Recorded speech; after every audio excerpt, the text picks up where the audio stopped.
You're through to Jem here at the Colour Cave. How may I help you?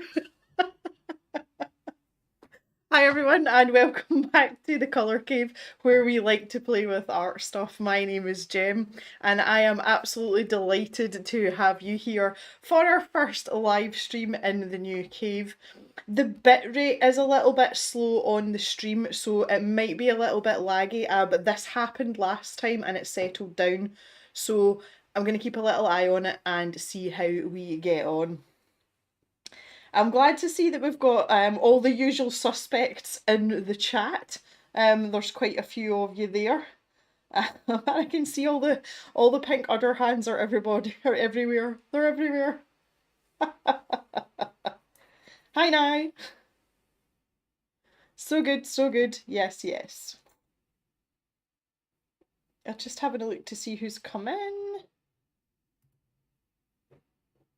Let's see. Creative Phenomenon Art, hello, hello, hello. And Marilise as well, hello, nice to see you too. Got all the pink hands.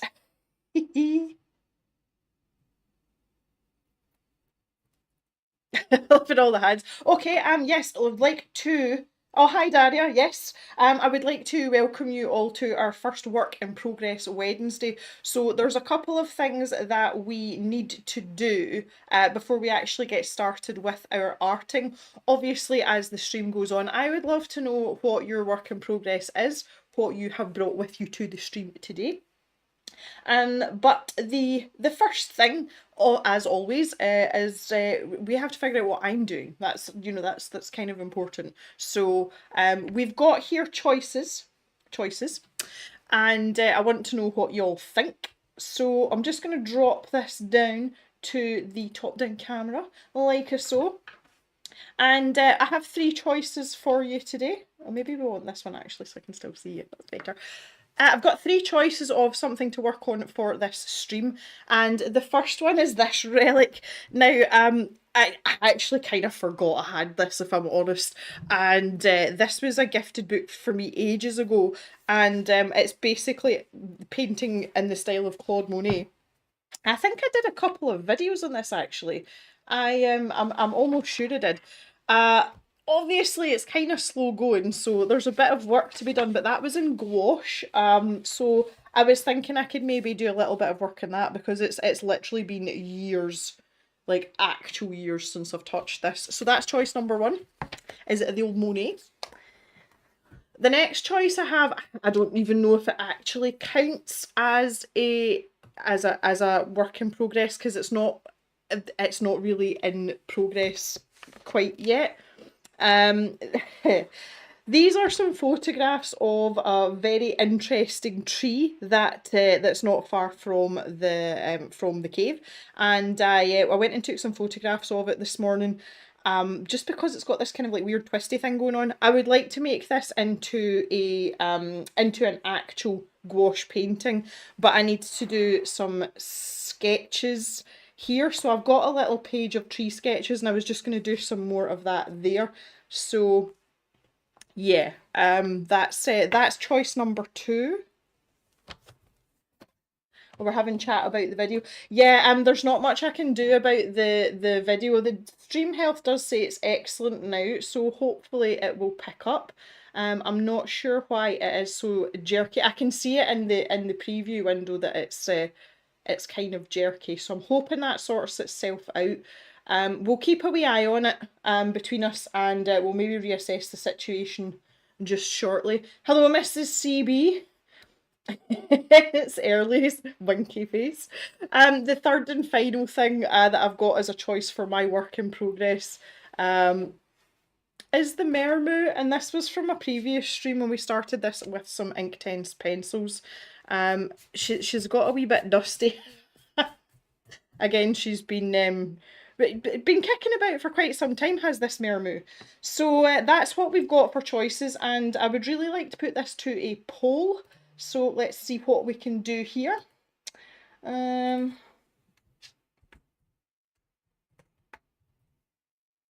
question mark, which WIP?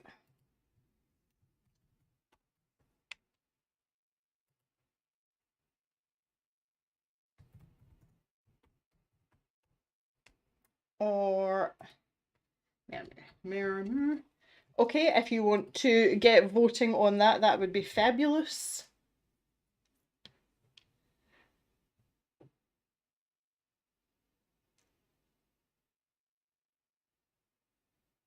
That's a sad tree. Yes, yes, Lisa, it's a very sad tree. I think that got caught in the storms at one point. So yeah, that's gonna happen. Unsurprisingly, your bowl of Mermaids at 55%. Why am I not surprised with you guys? Really not surprised at all. That's funny. Oh dear. Let me just have a little look here. I'm surprised at the number of you that are here. On a Wednesday afternoon, you layabouts.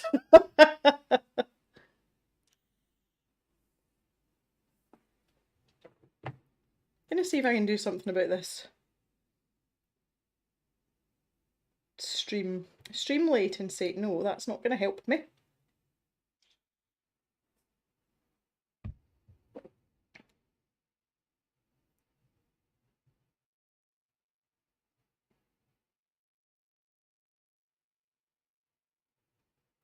Okay, I can't see anything in the YouTube settings that I can change to make this easier. And I'm looking in 9 AM in Ontario. That's fairly early. I'm looking to see what we can do here. And really, I mean, I've got everything set to the, you know, the parameters it's supposed to be set to. There's not really much else I can do about it. Stream.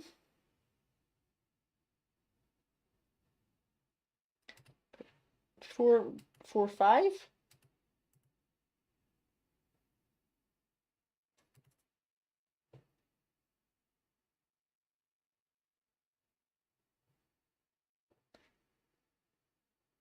Okay, no, there's not much I can do in there either.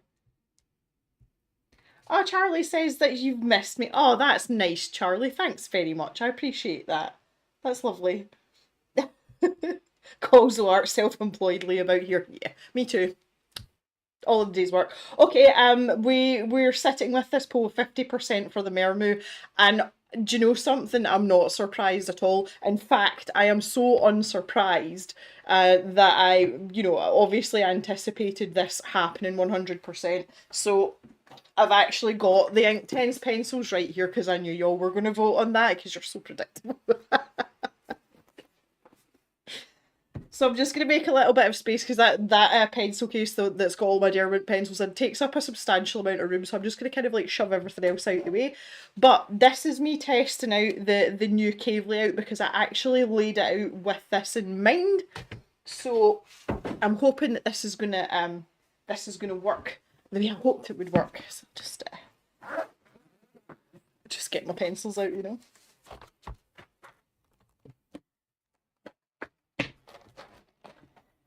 If it says at least we can hear you, well, that's always something. So I'm hoping the video will sort itself out over time.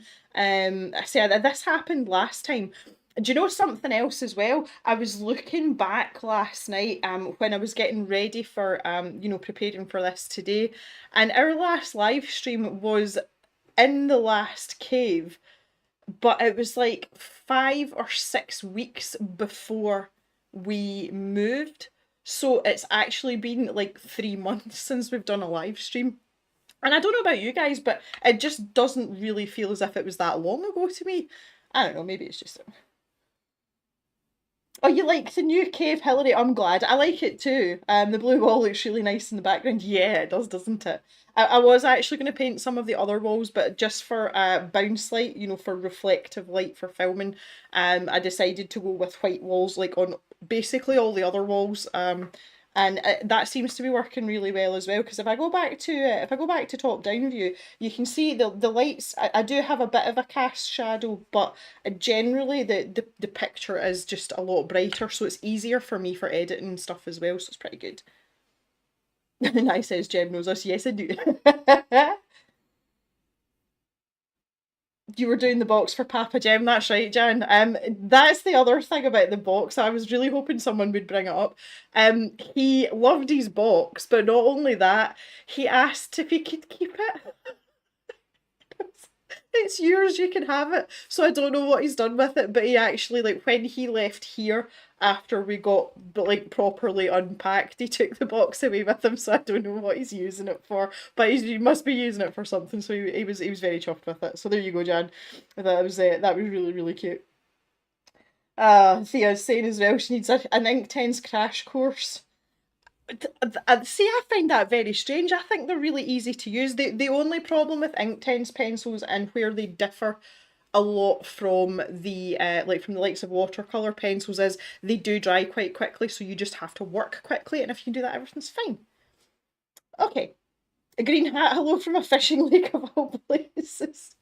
Hi, green hat. Thanks for coming and joining us. Oh, goodness me. Right, and also you can see me reaching here, and that's because this shell up here is where I have my brushes in the llama mug. But I also keep my water brushes in here. So again, like, I've actually thought about the layout and the design specifically for live streaming, just so everything's really easy to get to. So I'll whip out my water brushes, and I can pop that back up there. That's fine. I've also got, oh, might not be able to reach that from here without falling over. Come on, Jen, you can do it. Oh, no. Yes. Got some kitchen roll. Keep that handy as well. And a little bit of scrap paper for cleaning the tips of my water brushes on. Let's see if I can get a wee spare blank page here.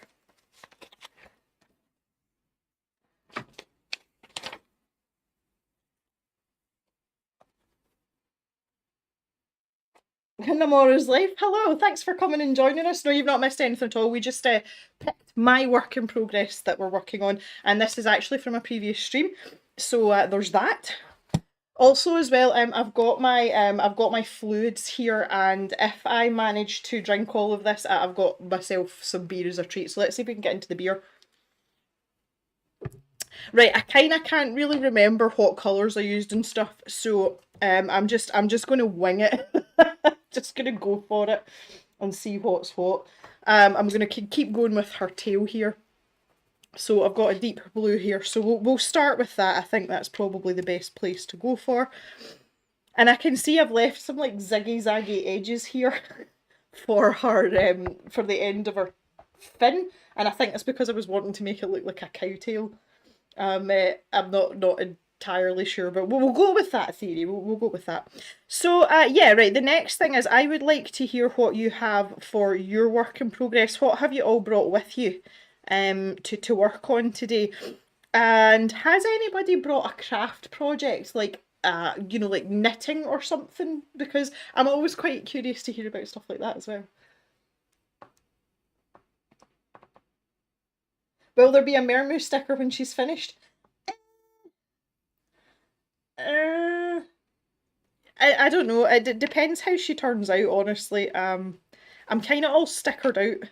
Although we did talk about, I'm sure some of you would have been in the stream when we talked about having a sticker pack that's going to be Cows of the Cave. So I suppose we could put Mermu in with that, couldn't we? She could be part of that if she turns out good. So this pencil here, what have I got here? Deep blue. Oh, did you hear that noise? Any of you that work with Outlook will know that noise. That was an email noise, and that's from my work phone, as in from my proper job. Not on a Wednesday. Okay, let's get more of a turquoisey blue now. The dark aquamarine. Do I want that? Yeah, the dark aquamarine might be a nice colour to transition into. For all I know, I could have used these colours in here and I've just forgotten, truthfully. Oh, Charlie's knitting and Thea's crocheting. Oh my god. Namora's brought work. Excel sheet's my favourite. I do love a good Excel sheet, not gonna lie. Collage, nice. That's a good idea, Rose. If you know, if you're wanting to kind of do stuff like that, just having the time to flip through and see if anything tickles your fancy, like that's the best part, I think. And it's something you can do and watch a stream as well, and you'll kind of get the best of both worlds. Castia's updating her Bujo. I kind of miss bullet journaling. I wish I still did it, and I wish I still had time to do it. I just don't, though. I'd be kidding myself on if I did. Because my old bullet journals, some of them are quite pretty. But I just, yeah, I don't have the time for it now. Jan's working. She says she's got the support desk open. Are you not doing much supporting, Jan? Is that what you're trying to tell us?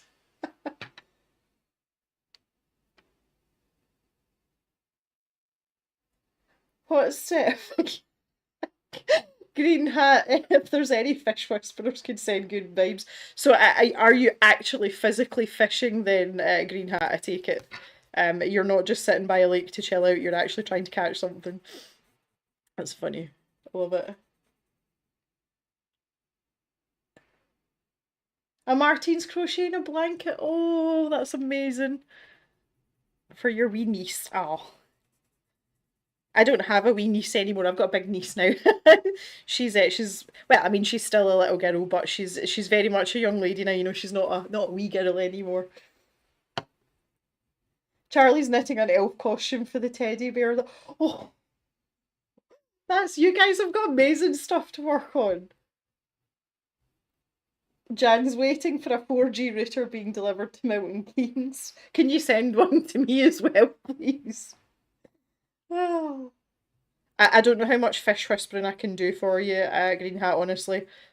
I can try, but I'm, hungry thoughts. Oh, you've caught a carp. Nice. Nicely done. Like it a lot. I'm just trying to build up as much colour as I can here in this sort of initial stage. I want this part, like, in the ends to be quite light, though, so these two colours are quite dark. So I don't want to take them too far to the edge of the tail. I kind of like this without any water in it, though, not going to lie. I think we can end our Mermaid poll now as well. It's really funny that I knew what you were going to pick.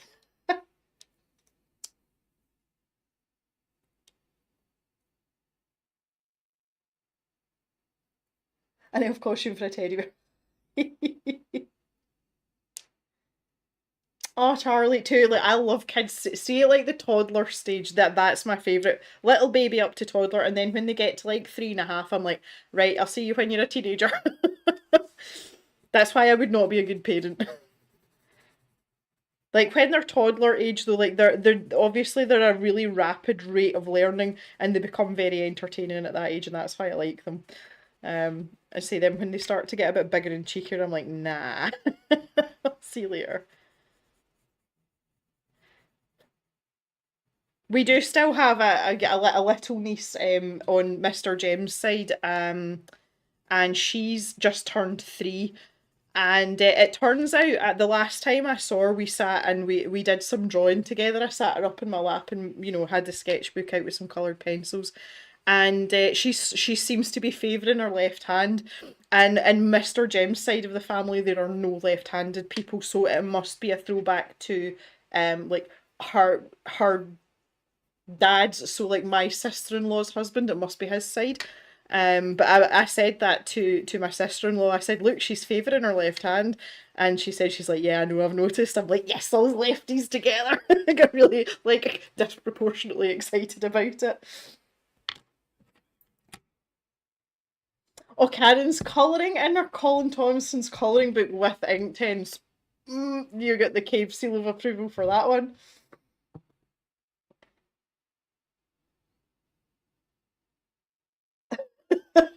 Jan just sitting here. That's funny. Right, let's pick a really light blue for the end of our I think I'm going to put some shimmer on the end of these tail. I was about to say tail feathers, no tail fins, but I can add that in later. So let me grab a lighter blue. I really want like I don't know what I would really like. Just yes, I thought it might be one of the newer ones, like the way I've got the pencil case laid out. The more recent colours that arrived with Inktense are kind of separate, like I haven't integrated them into the set yet. And I knew there was a blue in there, Malibu, that's what I was looking for.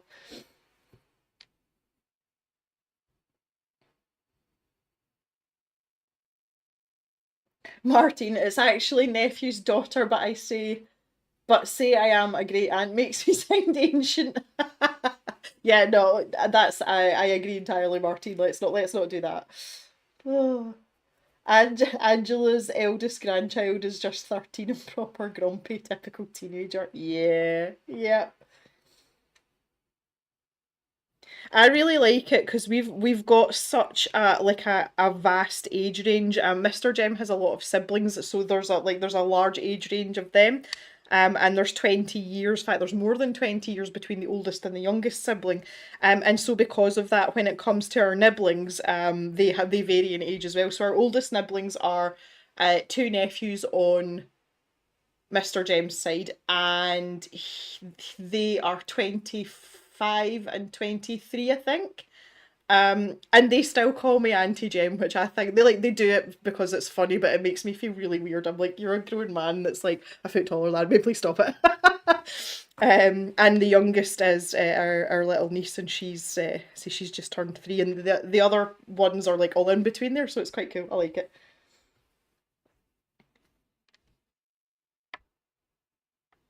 Yes, yeah, Mr. Jem's family. There's 6 of them, so they're pretty spread out. My mother-in-law's been a busy woman. I really shouldn't talk about my mother-in-law in live streams. I'm going to hell for that or not. Right, okay, I'm not wanting to put any more than that down. Let's get blending. Yeah, happy birthday for Sunday, Martin. Yeah.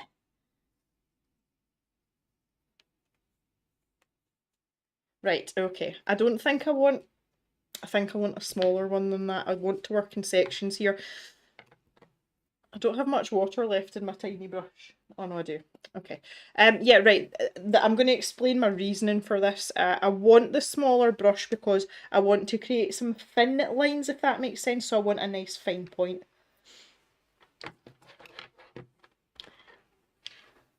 So I'm going to do that first. So I'm going to create these very obvious lines, and I'm going to let them dry before I do anything else. Okay, right now that we're kind of settled in and we're warmed up a little bit, it's 20 past. Let's talk about the topic that we've picked out for the stream. I am also just going to put this onto manual focus so that the autofocus isn't dipping in and out all the time, because I'm not going to be moving the image. Yeah, so I wanted to have something not controversial, but a topic that seems to be quite popular just now. And I think for me personally, the whole sub box thing, it's sort of irrelevant because I'm still going to be unboxing and reviewing them because that's kind of what I do, and it's a large chunk, obviously, of what the colour cave is. So I'm really interested to hear what you guys have, in your minds about the whole, like the sub box culture as a whole is what I'm trying to get at. Do you think that it's kind of something that has, I don't know, that has like run its course, or do you think that's something that's very much geared towards newer artists now, or do you think that it's just had its time? Like, I'm genuinely curious because I feel as if my opinion on it is quite biased just for the simple fact that I unbox at least 3 sub boxes on a regular basis. It's different for you guys who maybe have to pick between one box, if it's budget wise or whatever, and you're trying to pick carefully. And I know that a lot of you, from what you've said previously, you've actually cancelled boxes. So please, pray tell, discuss. Really interested to hear it. And I's asking me what's the best part of the new place so far. Oh, definitely the exploring now, the stuff that's in the grounds that we've got access to. It's like there's enough inspiration here for like 6 years worth of YouTube videos. It's great. So here, right, Thea's weighing in straight away. There's only so many art supplies. Yep.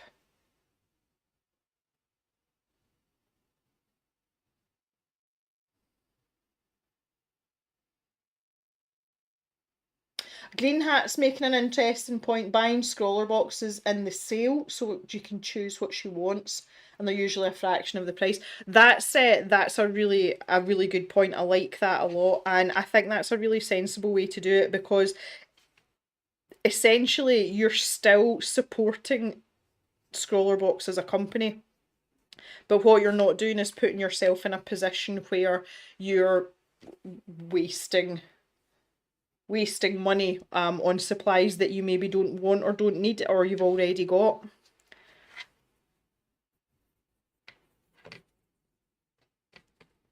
Okay, our tail's looking nice. I'm going to let this dry and then I'm going to add in some more texture just with the dry pencil. So we'll let that do its thing for a wee bit.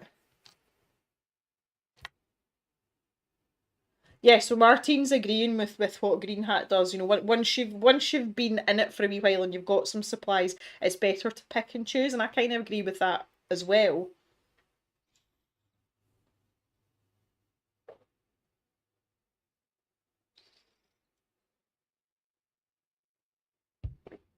That's interesting as well, Rose. You'd still be excited for one because you've never had one, okay. Hillary likes Artful because it's quarterly. Yeah.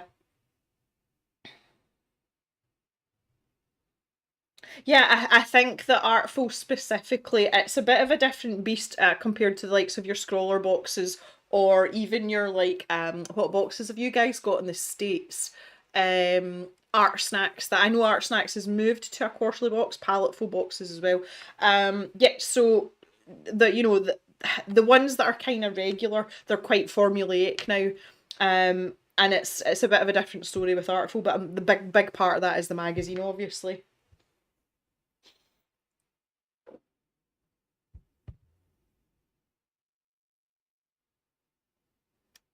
Oh, hi Kerry, I didn't see you sneak in. Hello. I'm not happy with Upcrate's decision to go digital. Yeah, well, I've already voiced my opinions on that. You know, I'm with you. I'm with you on that one, definitely. Oh, Jan.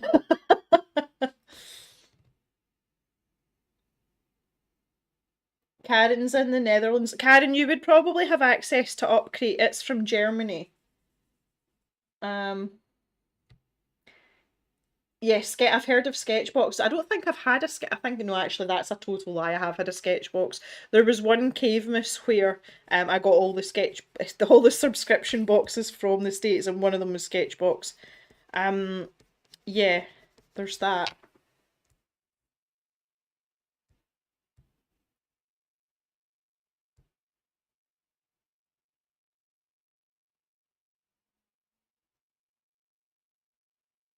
Hi Marinka. Yep, you can have Upgrade in the Netherlands and Scroller Box too.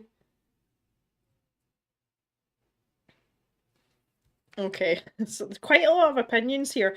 The vibe that you're all kind of giving me is that quite a lot of it is the fact that you would prefer to be selective um, and see what's in the boxes. So y'all are kind of done with the surprise element. Would that be fair to say? Not all of you, but the majority of you.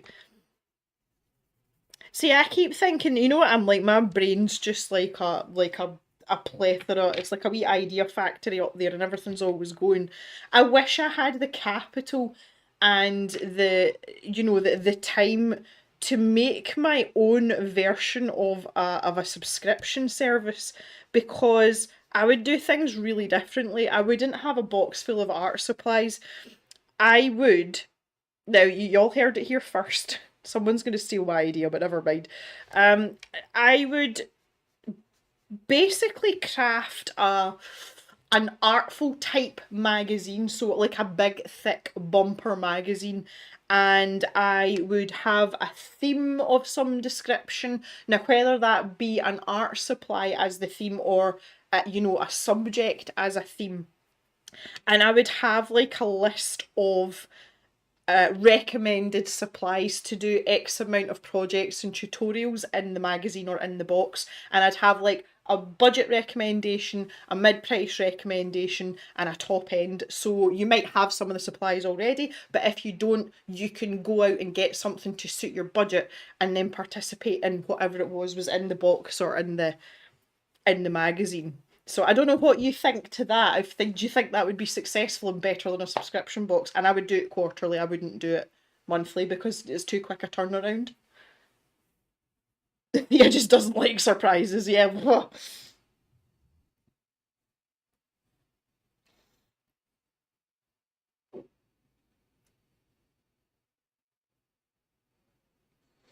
Yeah, Thea did actually, just when we're talking about the Upgrade digital magazine, Thea, as in our good little mod here, she emailed them and offered to proofread for them, and they have just ignored her.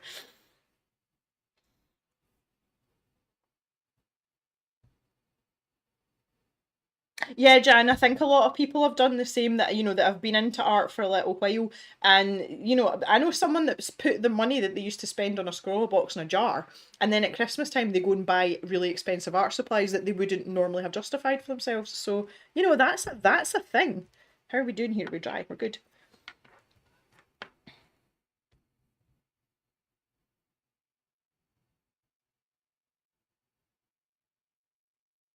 Oh, you guys are so harsh on the on the Upgrade magazine. Oh, geez, you're all right. You're absolutely right, though. Uh, you know, I made the sort of gentle comments about it's a bit scrappy. It was kind of annoying. You guys are like, it's rubbish. It's terrible. I always try and be diplomatic, but you guys just say it like it is, don't you?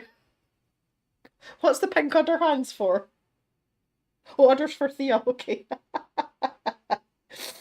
Oh, orders for Thea. That's hilarious. Martine, artful boxes are a great introduction and very thorough for specific art methods. Yes, I would agree with that, and I think that's the really nice thing about Artful. You're not railroaded into subscription with them, and they're quite happy for you to skip boxes if you don't want them, if you do have a subscription. And I think it's nice that like I just like the format, and I just feel as if there's so much more substance to the artful boxes. Now again, a little bit of that is to do with the quarterly aspect, but even that aside, you compare that to the digital magazine that we got in the last upgrade, it's night and day. And I would rather pay more money for something like that, where I feel as if there's like a meaty middle to it, than the upgrade, which I don't know. It's kind of soulless, to be honest.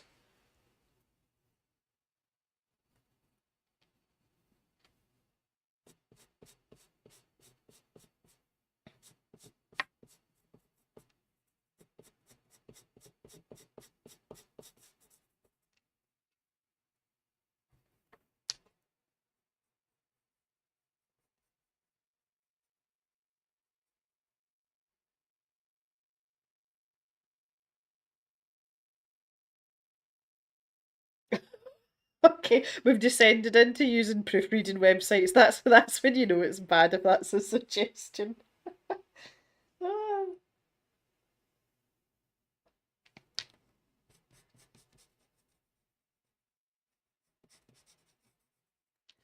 Okay, tail's looking pretty. Just skipping colours now, so that's me. I'm in with the dark aquamarine again.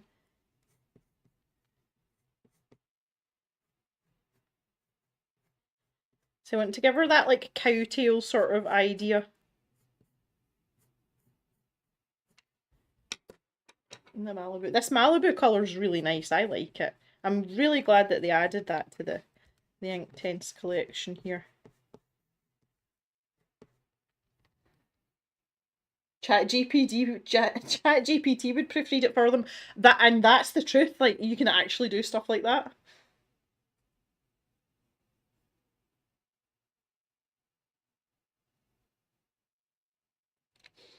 Julia, Julia, Julia. I'm not here. I'm working. Don't tell my boss.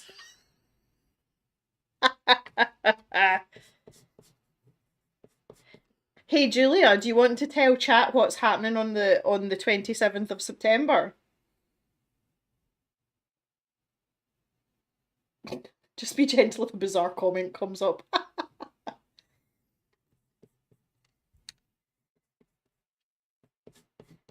Okay, we have a mermaid tail.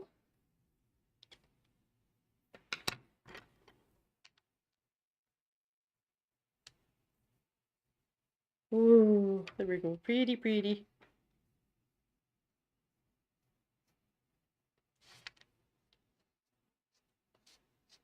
Okay, I think I'm quite happy with her tail.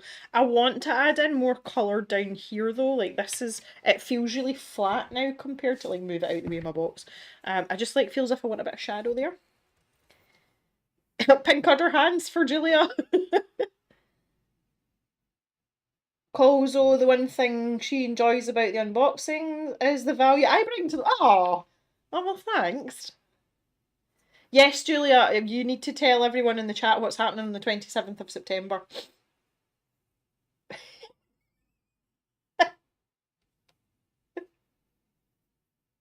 More udders for Julia. Oh, this is amazing.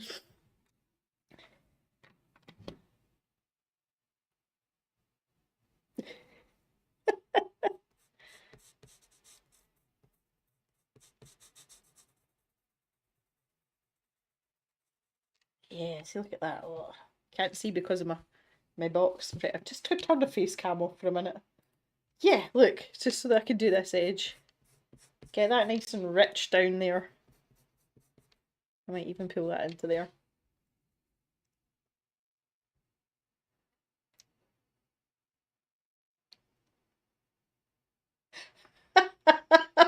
Sorry to have stolen Green Hat away from you. In return, she's been stealing all my fish. Right, I'm going to make the assumption, Green Hat, that Devilman inside may be your other half, or I related to you in some way. And yes, I am a terrible enabler. I will. I only enable though. I'm gonna have to put my face cam back on so that you can see, because I'm holding my hand up. I only enable for high quality art supplies. Now I wouldn't lead you up the garden path. You all know that. Yes, Julia Kay is being very accurate with her description here. I may be going on an adventure up north, and I may be crossing some water on the 27th of September. And that one in there. Now I need to get a little shadow going under here as well.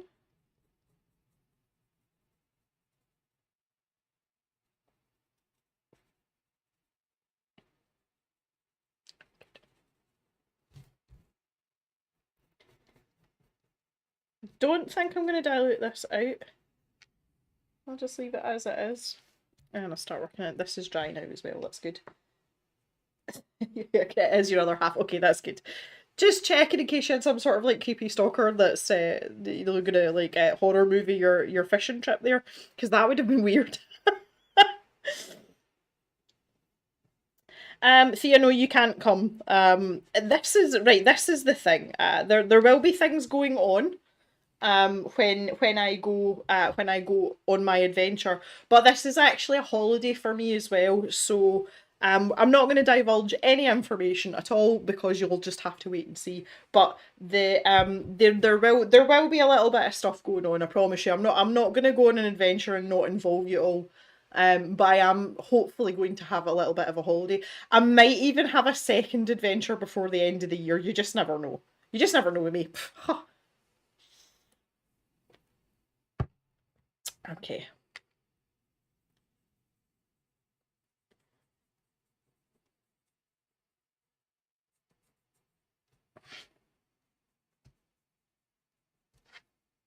Look how bright and vibrant that tail is. That's just, oh, it's just beautiful. It's just beautiful. But we've still got shiny goodness here. I don't know if oh, because I've got that in manual focus, haven't I? But if I tilt that there, you can see. Hopefully, yeah. Oh, come on, get in. Yeah. Oh, shiny, shiny, shiny, shiny. Okay, so my next question for you all in terms of the subscription boxes is, for those of you that have a subscription or more than one subscription, how likely are you to keep your current art subscription box status or set up for the next 12 months?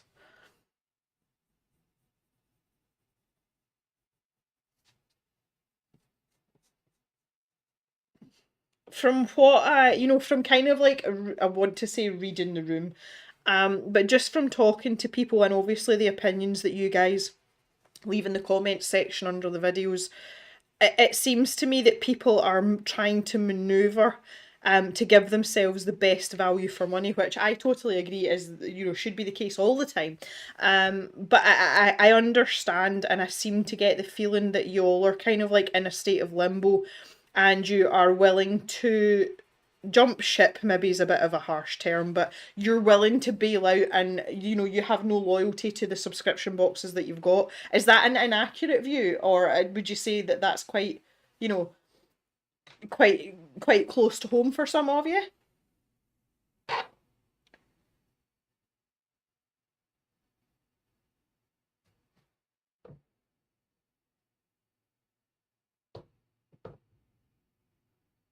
Faith's asking me how the water's going down. I'm flagging a bit. I'm about halfway. Nearly destroyed my camera there. Yeah, I've got a bit to go. This is my second one of these today, though. That's the rule.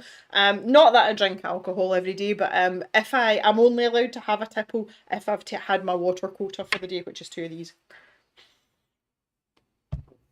Okay, here we go. Let's see then. So, creative phenomenon art. Honestly, might not be keeping it because I just have too many supplies. Nothing to do with the box. Well, that's fair.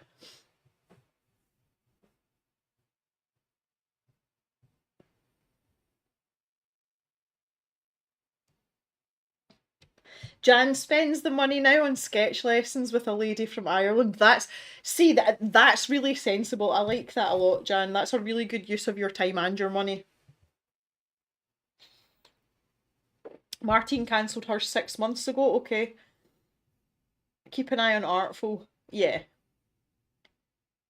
And Julia's not resubscribing to Upcrate. So have you cancelled your Upcrate then, Julia? Because you've had Scroller Box at 1 point too, haven't you? And that because you stopped that because of the shipping. Correct me if I'm wrong, but I think that's right. See, I do listen to you sometimes.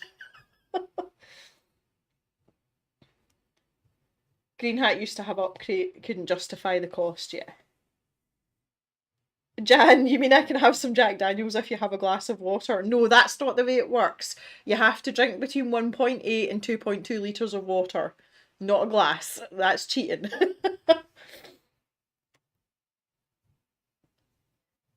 Calls us on a CBD infused cola while we are. The only thing with Artful is they've covered so much, not sure how much more they... Right, okay, now this is interesting, Martin. I have I have quite a, I don't want to say a friendship, that's the wrong word. I have quite a good working relationship with Artful, and we do a lot of chit chat back and forth. They plan their boxes like 2 years in advance. And as far as I know, they're not running out of steam and there's no reason to repeat anything.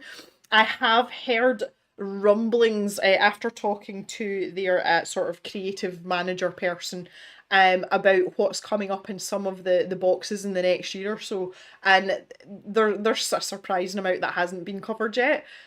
So I mean I have a fair amount of confidence in them for the foreseeable, honestly. But you're right, there will come a point, and I've pondered about that before. Like, what are they going to do when they get to that point? Like, is that going to be a thing? Are they going to change it up completely? But I think that's an exciting prospect, not a negative one.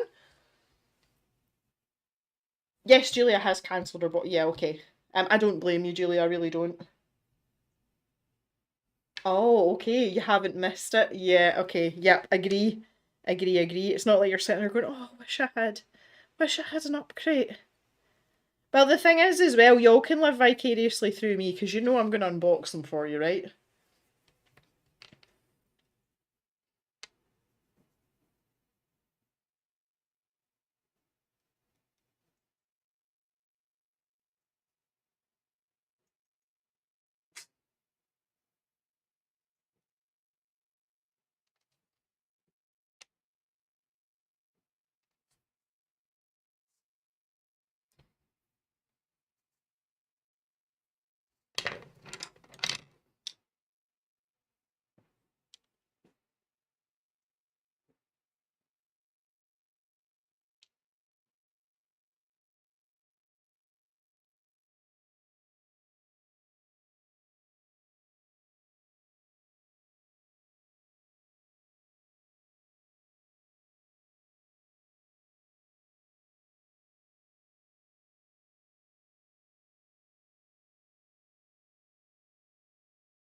Better?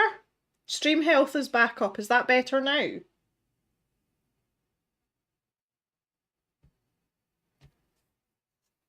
Please tell me you can hear me now. Still no sound. Oh my god, what are we going to do with it? The ad break broke me. It broke me. Oh no.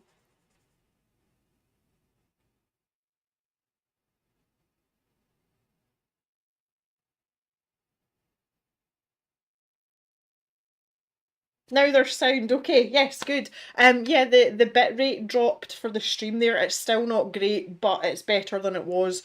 So I'm hoping you can hear me now. Yeah, I just wanted to. Hi, Laurie. By the way, thank you. We have a full complement of mods now. Laurie has joined the chat. It's absolutely fine, Laurie. You don't need to apologise for being late. I'm just glad that you're here. And yeah, we're not doing too well for internet here either, so you might be on a hiding to nothing. Okay, we've got everyone can hear me now. Yes, right. Okay, good. Yeah, that was weird. It was. I know some of you would have seen an ad there, and it seemed to take out my audio like section. That's so strange. I thought you were being bizarrely silent and cagey about there being ads.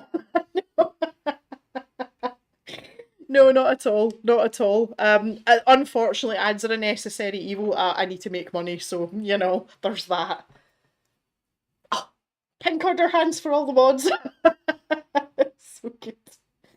So good. Yeah, right. So I've given our Mermoo here a layer of lemon, just for fun, and I'm gonna oh god, words, Jem, come on. I'm gonna wet this out. I'm gonna dilute it out and let it dry so that I can work over the top of it. And this is one of the really great things about Inktense. There is like practically no movement at all from the ink once it's been activated and it's dried. So you know how with watercolor, you know it's got quite a high sort of re-wettable rate. So if you're working in layers, then you've got, you know, quite a lot to be dealing with. So there's that, but you just don't have that with Inktense. So it means you can put a base layer down here and it's absolutely no problem at all.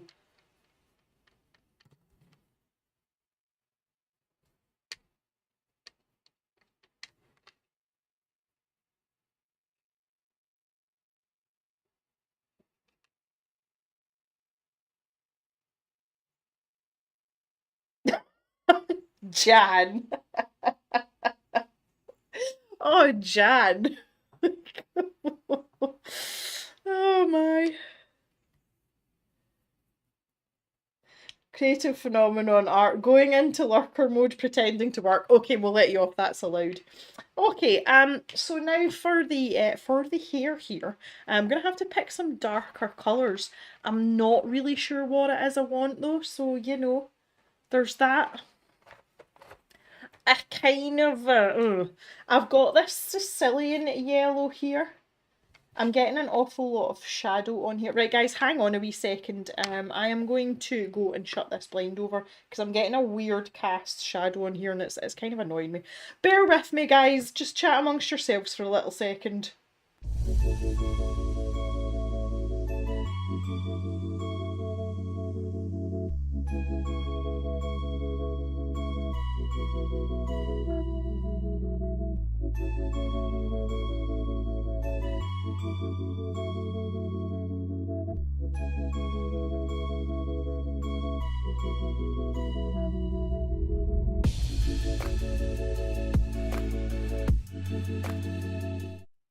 There we go. That's better. Okay, Sicilian yellow. Yeah, I was getting some weird, like a really strong cast shadow there. I think it's just because the sun's come out a little bit. Who's it? Karen, customer service music again. Ah, that's funny. Why are you all offline? What's going on? I'm not understanding what's going on.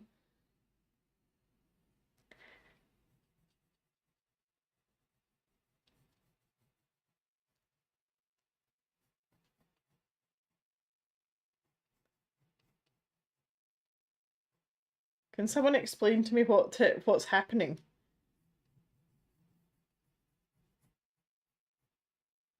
Sun in Scotland, yeah, I know, I know.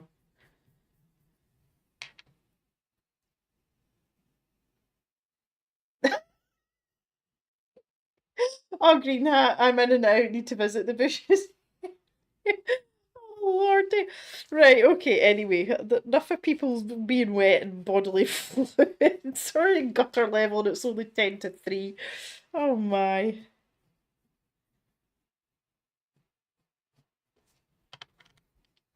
Let's try and get some more bits and pieces here.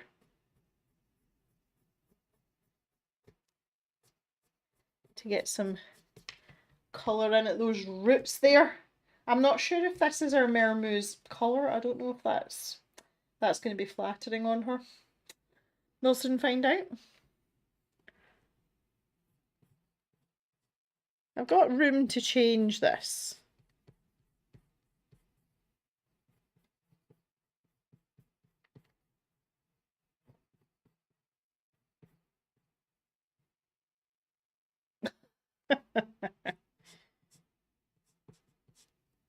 Try and build up some colour in here. I don't know what we're going to do with our horns. I don't know if having horns, if you're a mermoo, is necessarily the most ergonomically friendly thing for being in the water. Especially horns that size. I think we might have to give her better horns.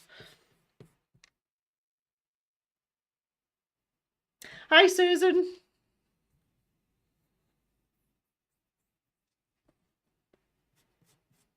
I'm struggling to understand what is going on here. Why are some people missing completely? Or Thea is here with me. And Jan's fine.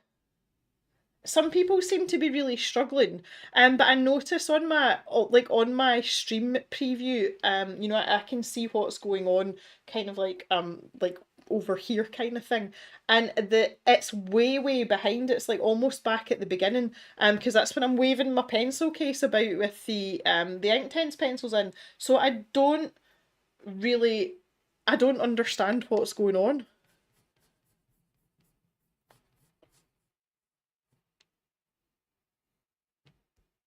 Yeah, Faith, I can't stop because if I stop, then the stream will stop and the people that are watching won't be able to see it. So there's that. If I have to restart it, though, I can do. That's not a problem.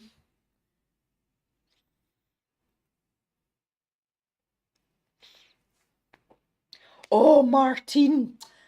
Yes, like twisty, spirally shells. That is a great idea. I think that's what we should do with our horns. That is a fabulous idea. See, this is why I've got you all in the stream.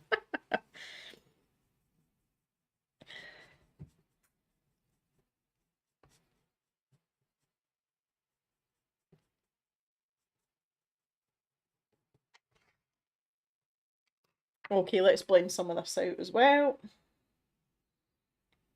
I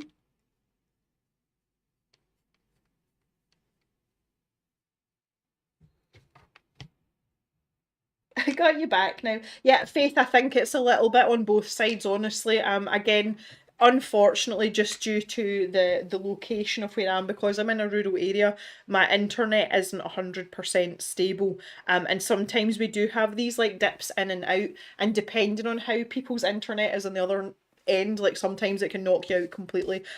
So don't worry, we're here. It's just one of those things, though. I actually consider myself very lucky just to be able to live stream in the first place, because there was a time where this would not have been possible at all. You know, it would have just been a hard no. So I appreciate that you're all as patient as you are, and yeah, at least we can, you know, at least we can get together a little bit. That's good. That's good. I like it. Okay, here's coming along a little bit now. Cream filled horns, right, Jan? Calm yourself. And Karen's everything's fine for her too. Well, that's good. And you're quite far away, Karen, aren't you? You're quite some distance away. Right, okay, we'll give it a waft. Right, my question to you is now, if we just if I take a wee zoom out here for our Mermoo, Do we think she should be a traditional black and white dairy cow, or do you think she should be brown and white, or do you think she should be another colour entirely? I will let you decide on that one. Also, going to need a chonky sea white restock soon. Yeah, you're gonna have to wait a wee while for a sea white restock. The cave is like super poor just now. This very chair that I'm sitting in was nearly £300. That has to be paid for. So yeah, once we've sort of restocked the coffers, as it were, I will be putting in another sea white order and another polychromos pencil order as well. So you might just have to hang on for a wee bit, calls, and we'll get you sorted.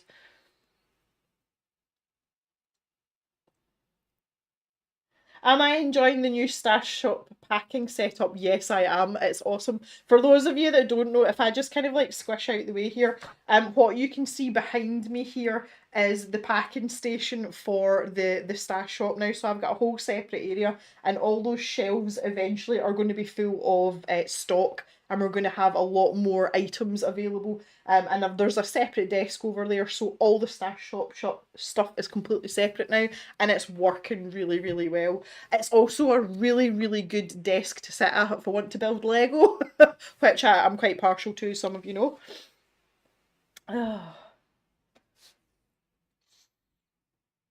Brown and white, dark blue, brown and white, purple, brown. Susan's TV and iPad are running about 5 seconds apart. Welcome to my world every day, Susan. Susan, also, your pencils and your postcards went in the mail this morning, okay? So you will get them hopefully by the end of the week. We got there eventually. Oh, goodness me. Did I suggest with the long hair a Highland one? So like a ginger cow. Oh, Rana's back. Hello. Brown and white. Okay, an English longhorn. Yeah, well, kind of an English longhorn, but yeah. Okay, I think we'll go with that now. It's funny because I've got just the brown that I would like to use, and that is saddle brown. So we'll start patching in our patches, if you pardon the expression.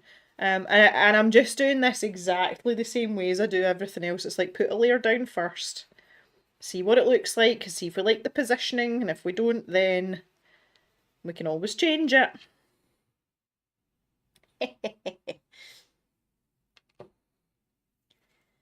I'm really sorry about that, Susan. I feel terrible. Guys, Susan put in a stash shop order last week and I made a mistake. I missed something out, so she didn't get her full order. So I felt terrible about it, and I went to try and post out her second order, which she made since I made the mistake in the first one. And I put the thing that was missing from the first order into the second one. I was like, I'll post it as soon as I can. And I went down to the post office on Monday and it was closed. It's like this poor caver's never going to get her order at this rate. So yeah, that's that. Like, I very rarely make mistakes with the shop orders because like I double and triple and quadruple check them. So I don't know what happened there, Susan. I'm really sorry. But I'm glad that finally it's on the way. Thank you for being so understanding. I am human, I do make mistakes, but I'm quite meticulous and I'm quite particular. So it's not that often that, you know, the sort of human error aspect causes me problems, but it just must have completely slipped by me. And I don't know why, because I've not been like particularly stressed or tired or anything. So yeah, I'm sorry. I'm sorry. I'm very lucky to have forgiving customers and cavers. Right, let's see what we can do here. I'm actually, like, she's not going to be brown and white, she's going to be brown and cream. I would like to have her not be the white of the paper. But I might have to employ either a bit of watercolour paint or a polychromos pencil for that, but we'll see. So here's a perfect example of where the Inktense comes into its own. This blue section here has been activated earlier on. It's dry now. So if I get a bit wayward and a bit get my giddy knickers on, as Mr. Jem would say, and I happen to veer over into that blue, nothing's going to happen because it's not going to go anywhere. If I scrub away at it, that might be a different thing, but that's fairly good. So if you've got a wee bit of a wayward hand like me, that's quite helpful. Quite handy.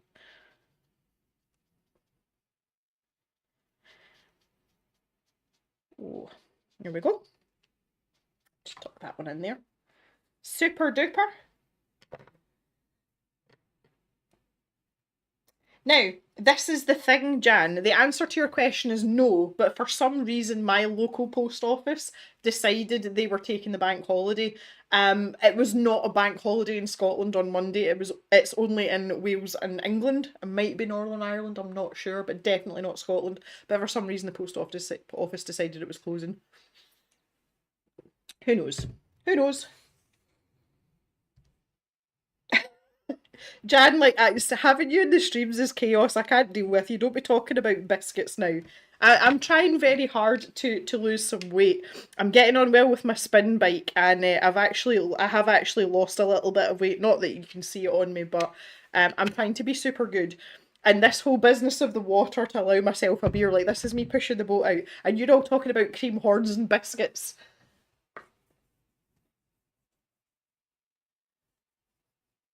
Faith saying, don't shop at Temu. Right, okay, here's a question for y'all. Is it pronounced Temu or Timu?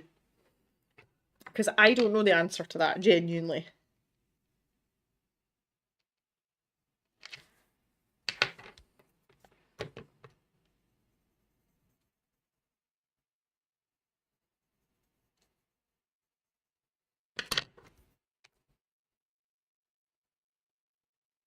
And here we go, get another splodge on the go. Quite impressed with that. Quite impressed. It's all good.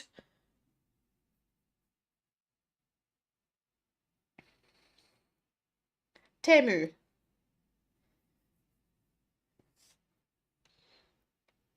Rana says Timu. Timu? Timu. Timu. Okay. General consensus is Timu, not Temu. Right, that's fine. Thank you. I think Papa Jem was actually asking me about it the other day. And I think, again, please correct me if I'm wrong, because you guys will probably know more about this than me.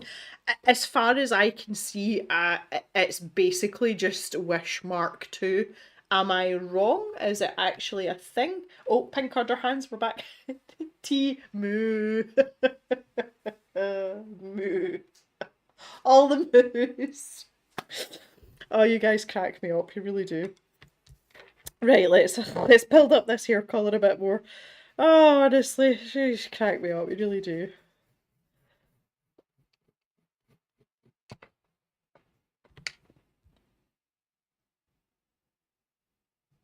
Fiona, hello Fiona Gray, how are you? I think it's Timu. Moo. Watched a couple of videos talking about the company. Jan, it's pronounced anything that makes you spend money without. Yeah, spend a fortune, you can call it whatever you like, Jan. It's just like Wish, AliExpress, etc. I don't know,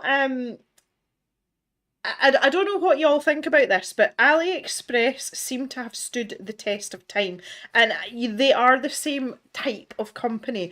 But I don't know if you think they're maybe a little better on the karma front than Wish was. I personally wouldn't order anything drastic from Wish, just because of that unreliability aspect, and me being a complete control freak, I can't deal with stuff like that. And I mean, I know people that are still ordering regularly from AliExpress, and they seem to deliver 9 times out of 10. And I don't mean literally, I meant figuratively, but you know what I mean. So again, love to hear any thoughts of that, if you have any on that particular subject.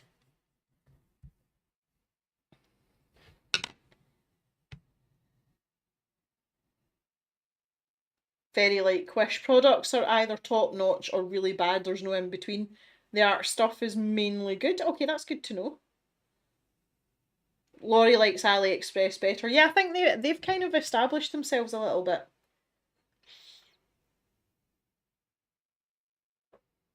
You wouldn't order anything electrical, okay.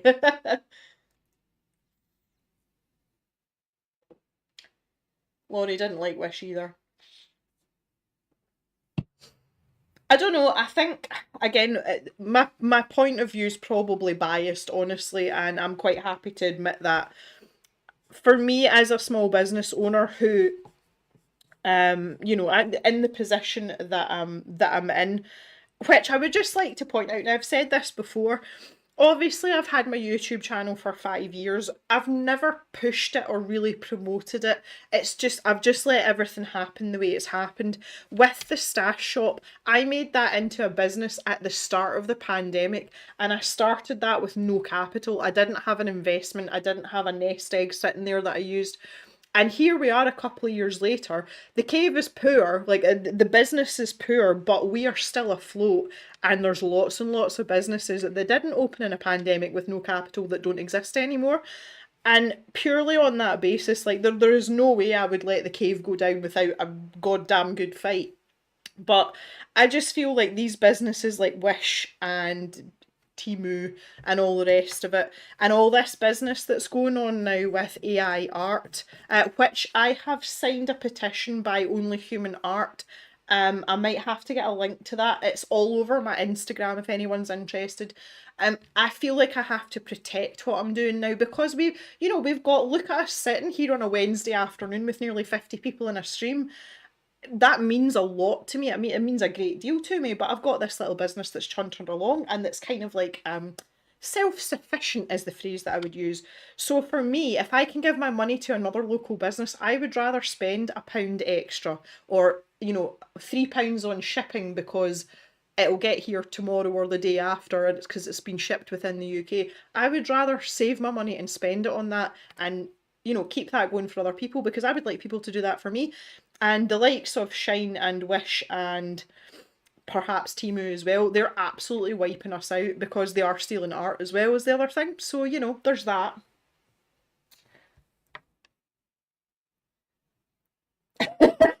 I know you. I use you as well. I know you do. You can understand why I feel strongly about it, though. Again, I fight hard to keep the cave going.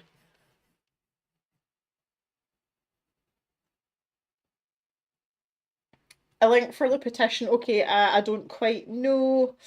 Right. Let me just have a wee look for it, guys. Oh, my stream quality's a wee down again.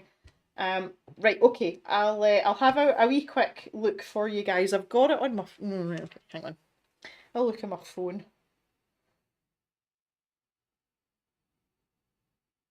The petition came to me by way of Colouring Heaven magazine.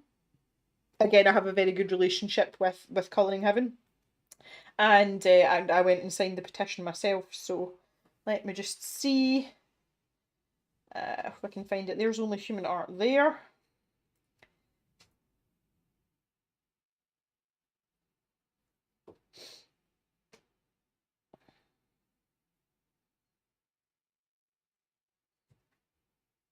Oh, that's weird. They've got my.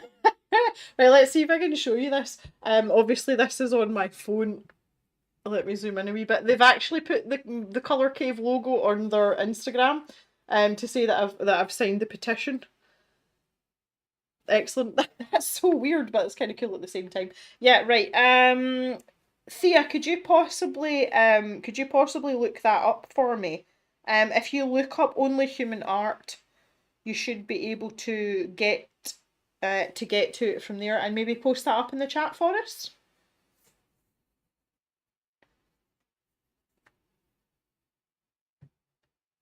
Calls though, did I pop up in town next to you yesterday? At the weekend, and then yesterday went back into town to spend the money. Yep, okay, so you recycled it. That's good. I like that a lot. We need more of that. I'm going to take this saddle brown that I've used for the splodges, and I'm just going to add in a little bit more in the hair here.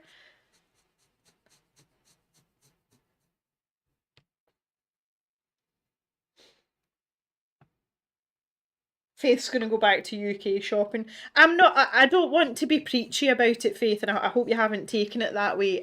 It's purely my opinion, obviously, as someone who has a small business in the UK. And don't get me wrong, if I'm looking for something, I'll go onto Amazon and see if I can get next day delivery, and how much cheaper it is than, maybe an independent business. If it's only £1 or two, I can afford to give that £1 or two to a local business, so I'll do it. It doesn't mean I won't still go and look at Amazon and see if it's cheaper or quicker, though. So please, none of you take that like I'm being preachy. I don't mean it like that.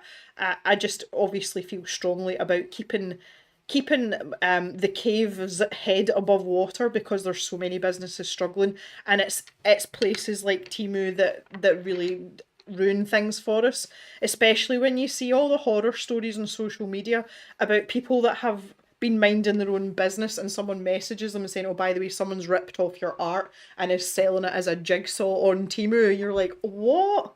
Like, it's not cool. Right, Thea, I will tell you in just a wee second if that's the right one or not.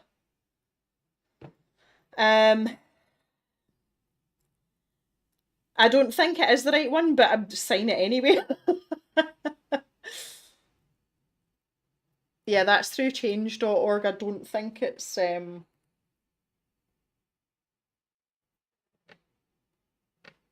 Okay, Faith, that's cool. I was hoping you hadn't taken that the wrong way.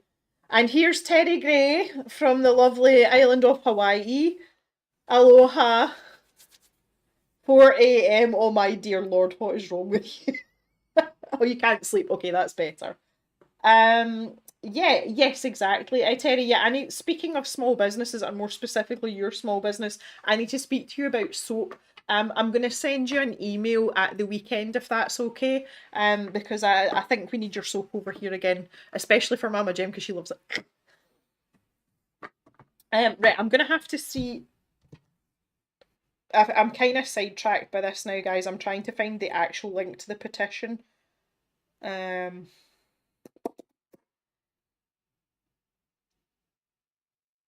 You saw someone whose work that's been sold at £2. This is what's happening though, and it's more real than you think. I had to threaten uh, an account on Instagram, and they were using my art to promote their own website, and they didn't specifically say it wasn't their art. But they'd cut out my signature and everything, and I'm like, take that down right now.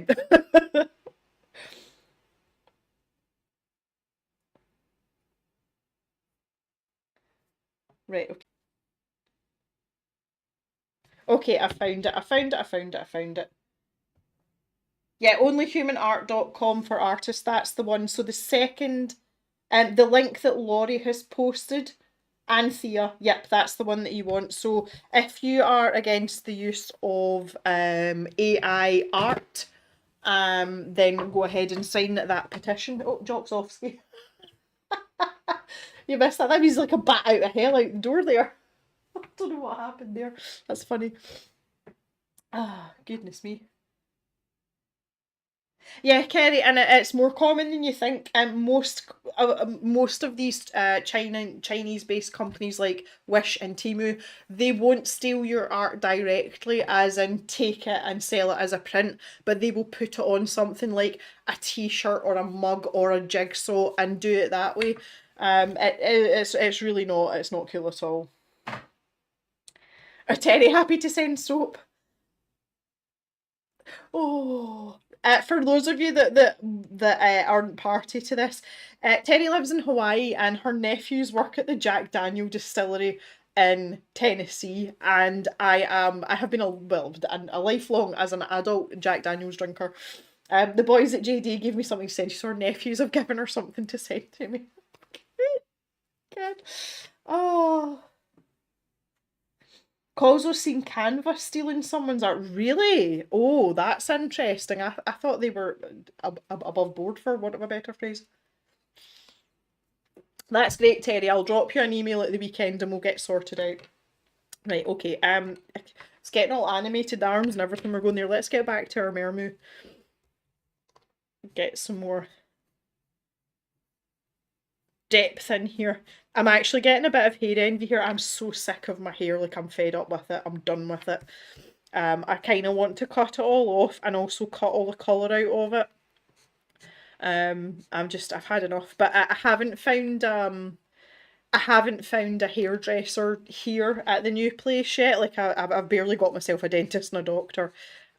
So it's gonna have to wait a little while because I've still got Pip and Jock to get sorted out with a vet and things first. But do you know, that way I'm just really tempted just to take the scissors and had enough.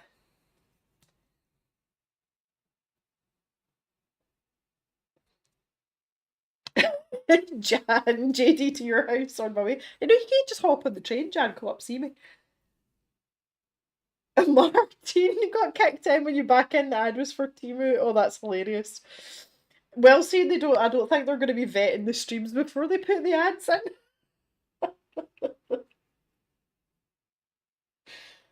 Well, see if they are listening, then they wouldn't be putting the adverts on unless it's like a defiant act of, like betrayal. Like, I'm going to make you watch this, I'm going to brainwash you into it. But yeah, I kind of thought they were the same as, your wishes, etc. I kind of got that vibe from them. I was like, yeah, I think we've been here before. I'm trying to keep these pencil strokes quite light. The really nice thing about just now, about this time of year, although we haven't had any warm weather to shout about, this has been a really cold summer for us. What it does mean is, though, my hand's been really good. I haven't been cramping up as much. I still drop things fairly regularly, but that's standard. I'm kind of used to that now. But yeah, my hand's been fairly good. Rana, don't cut hair. Okay. Oh, you're the same, Laurie. Yeah. Do you know what it was? The other night, when I was doing one of my spin bike sessions, I had my hair in a ponytail, but I had it. I don't really know how to describe this. I had a ponytail, but I had bobbles like at intervals down the ponytail to keep it all together. So my ponytail did look like a proper horsetail, and when I got off the bike at the end of the session, the end, like this part, was soaking, and I'm like, how the hell has that happened? And I realised it's because it touches like my lower back now, and obviously I'd sweated buckets, and it was actually the sweat off my lower back that had made the bottom like 2 inches of my hair wet. I was like, that's disgusting. So that's why I went to cut mine off. But do you know that way I kind of like, because I've got it pinned up most of the time, I didn't actually realise it was that long, but it's almost at the length it was when I got married, and I grew my hair out deliberately for my wedding. So that that's when you know it's bad. It's like, yeah, it's just so done with it, like so done with it, really am.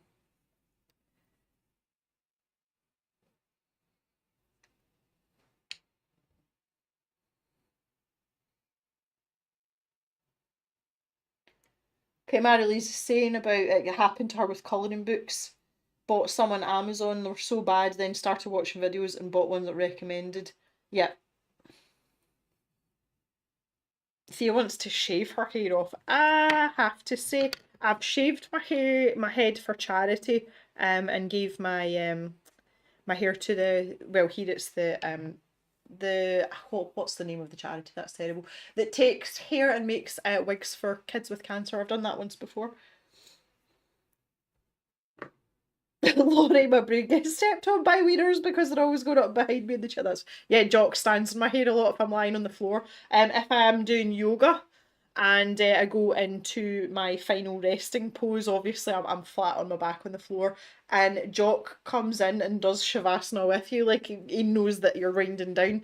And if you've got your arm, like I'm trying to show you on the camera here, if you've got your arms out, he like comes and lies in here on his back, like actually, and he lies on my hair, and then when I try and move, it's horrendous. Rose can't grow her hair past chest, like that's not a bad thing. Yeah, mine goes to bum length. Which I've had it at bum length once as an adult and never again. Like I think as well, my hair's really really thick and wavy, and it's a lot to handle. I really liked it, the length I had before I went to Mauritius, because I say I'd grown it long for my wedding, and we got married in the July, but we didn't go on our honeymoon till like October, and I had like a really good whack cut off it before I went to Mauritius, because I was like, I'm not lugging this hair with me, it's going to be roasting. And it was like, it was past my shoulders, but it was only just and no more. Like I could flick it behind me like that and it would stay there. And I had lots of nice layers and everything cut in, and it was great. I really liked it at that length. Because it sat well when it was down as well. You know, it had body to it, whereas just now it's so heavy, it's just like hanging. Katie did shave her hair off, hey! You won't like it, then you have to buy improper fitting wigs so you can have long hair. Nah, see, I've cut my hair short before. I'm like not precious of my hair at all. I'm really not. The thing is, the see when you do shave your head, it grows back really quickly. Like it really does. You don't realize you've got a lot of what I call the in betweeny stage, where like it's long enough to annoy you, but it's not long enough to put in a ponytail, and I hate that. I either have to be super short, like I had a pixie cut at one point, which I loved, or really long so I can tie it up. I don't like the middle bit. Like I'm not into the middle bit at all. It's weird.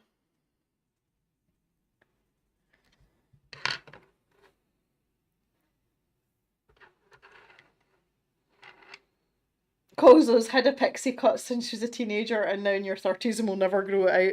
But I see, I can go either way. I just might to be fair, since I've put on as much weight as I have, I wouldn't cut my hair short just now, because I've actually, when I'm a normal weight, I've actually got quite a chiseled chin, and it looks good with a pixie cut, whereas now I feel like my face is too round.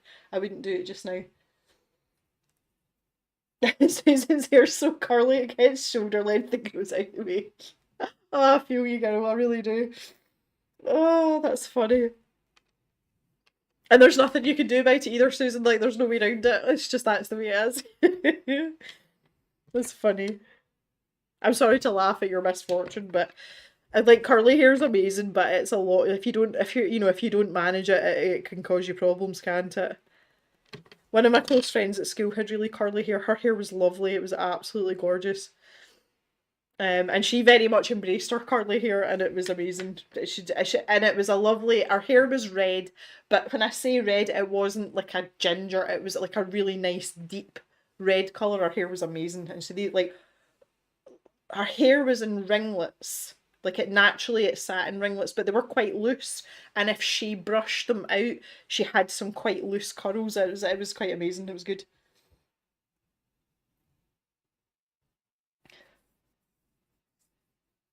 Faith shaved her head years ago. Oh, hated it, but it was definitely worth it. Yeah. Hello, Elise. How are you? Yeah, also, I'm like, there's loads of people I know that are plus size that have got short hair. Just for me personally, I wouldn't want to do it. There's loads of people with short hair that really suit it though. I'm not used to having short hair with my face being this shape, because this is not my natural face shape, and I don't know. I just feel kind of weird about it. I feel like kind of way about it, you know.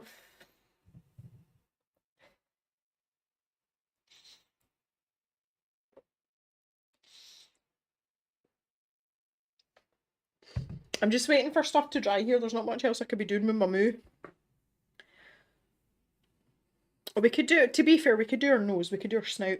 I was going to use the pink colour that I was touching up her udder with. Oh, that sounds so wrong. That sounds so wrong, touching up her udder.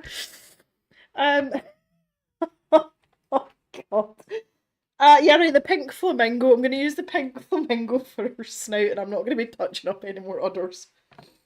Oh, jeez. That's funny. Ah. Elise is lucky with hair, very fine hair that a lot of it's natural wave, not curly.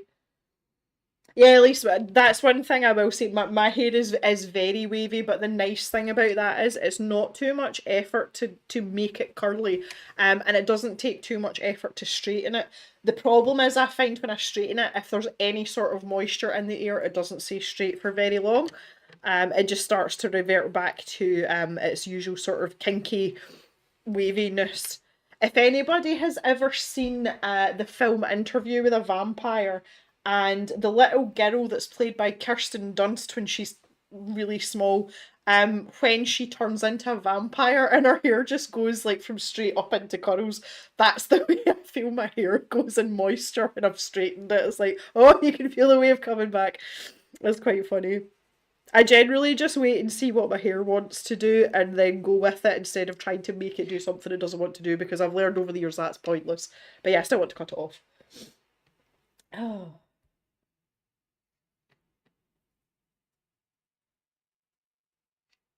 Oh my god, I gave the Mermaid lips like proper human lips.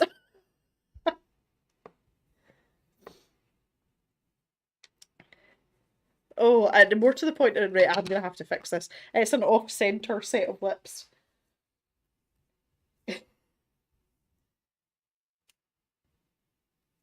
Sophia's got the opposite problem. She can't get her hair into curls even though it's wavy. Right, I need an actual pen. Like I need a normal people's pencil here. My goodness. Let's see what I've got. See, everything is within reaching distance. A 3B, a 2H. There we go. See, this is a good cave setup. Yeah, humidity makes yours go, Laurie. Yep. Colzo's gone grey. And you're grey. Yes. Well, that's the thing, Colzo. The grey hairs that I have are like they're literally kinky, like they go in a zigzag. Whereas obviously my hair that's still got colour in it, which thankfully is still most of it, is like got a very soft wave in it. But the greys that have come in are literally like they look like the side of a Kirby grip or a bobby pin. Like it's ridiculous. So if I put my hair back in a smooth ponytail, you just get them sticking out like it's ridiculous. And that's happened more and more. You've just got a slight wave, Rana. I think that's quite a nice position to be in. Right, let's straighten up. I think we're gonna keep our lips just because we can, but I need to kind of centre them better. I was trying to think back. See, when we did the Mermaid, was I drinking the first time when we did that stream? Because some of the choices I've made here are questionable.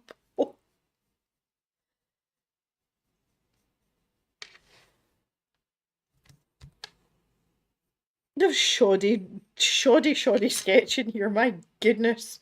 One side of her snout is genuinely just bigger than the other, and well, I'm just gonna have to get on with that.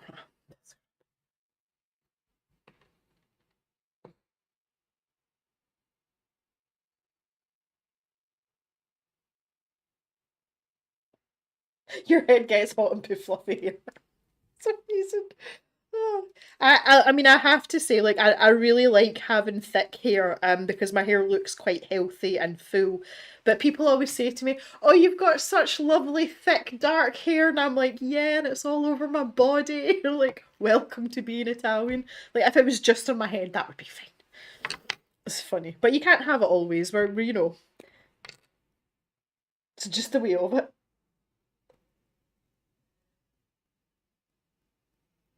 A sip and paint stream. I think you might have been right. Ah. Drink my water, Martin. Yeah, I'm getting there now so I can get onto the beer. At least most redheads go white. Yeah, I've heard that. It's quite interesting, this conversation comes up a lot about people going grey and aging them, and there was a trend there. I don't know if it's still trendy for people to have grey as an actual hair colour, to deliberately go and want it, the hairdresser to make it that colour.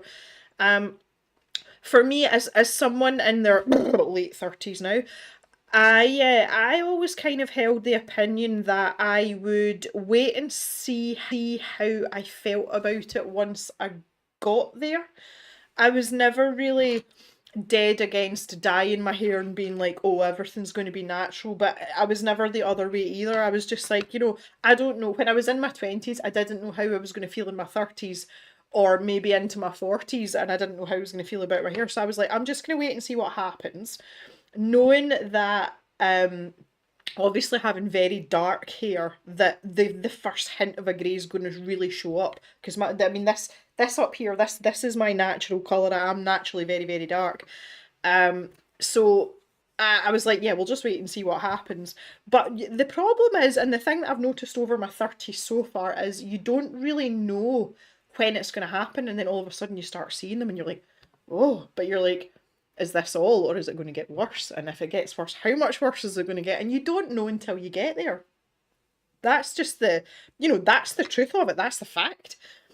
And I think it's one of those things, I would never judge anyone for what they want to do with their grey hair, or like not do anything with it. I totally, totally understand that. And for me personally, I'm not happy. Like, I'm not comfortable with it. And I never thought it would be that way because I'm quite an energetic and like I feel young. And I didn't think that having a grey hair or three would make any difference, but it actually does. But then I look at my family, and part of obviously the going grey process, a lot of it is genetics. It depends what's going on with your family and all that sort of stuff. So for me, Papa Jem, he started to go grey when he was about 18, so he could tell me. And yet he's Papa Jem's in his late 60s now, and he's still got hair. He's starting to go a little bit bald, but the hair that he's got's all very grey. Mama Jem, she was dyeing her hair regularly by the time she was 34, so I feel as if I'm kind of on borrowed time and I'm doing okay. But by the same token, I still hate my grey hair, so who knows?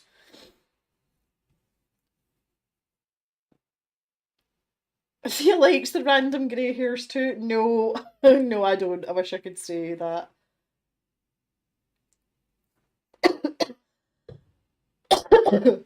At least his sister gets headaches. If I wear a high ponytail, if I wear it all pinned up here, I get a really bad tension headache round here if I wear it up all day. I'm exactly the same and I have to take it down. Or if I've got a migraine, I can't pin my hair up because it hurts.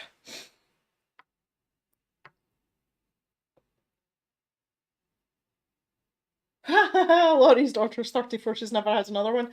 My uncle, so Mama Jem's oldest brother, there's like 2 years between her and her older brother. So he's in his mid 70s, and he has a very slight sort of smattering round the sides of grey hair, but he's still maintained, I would say, like 80% of his natural hair colour. And he's been like that for 20 years. I was like, oh, I'd love to be like my uncle. If this was as grey as I was going to get, I would totally live with it, but I'm not convinced that it's going to stay like this. Pepper Cloud started going grey when you were 18, so you're in Papa Jem's camp then.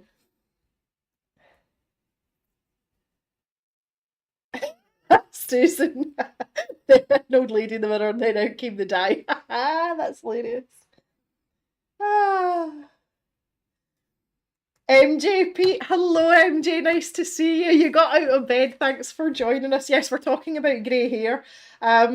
This expression, MJ's obviously a gentleman, and the expression we use here in Scotland for gentlemen is it's better to have grey hair than nae hair. Mr. Jem's not that lucky. He's unfortunately inherited his father's male pattern baldness, but we don't talk about that. It's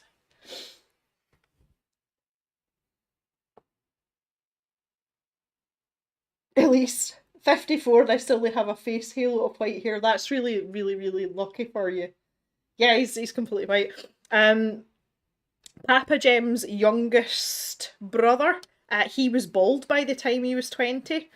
Absolutely bald as a coot, and yet Papa Jem at, late 60s still has all of his hair, more or less. It's quite interesting. Oh, Faith, I'm sorry about that. That's because of your illness. That's a shame.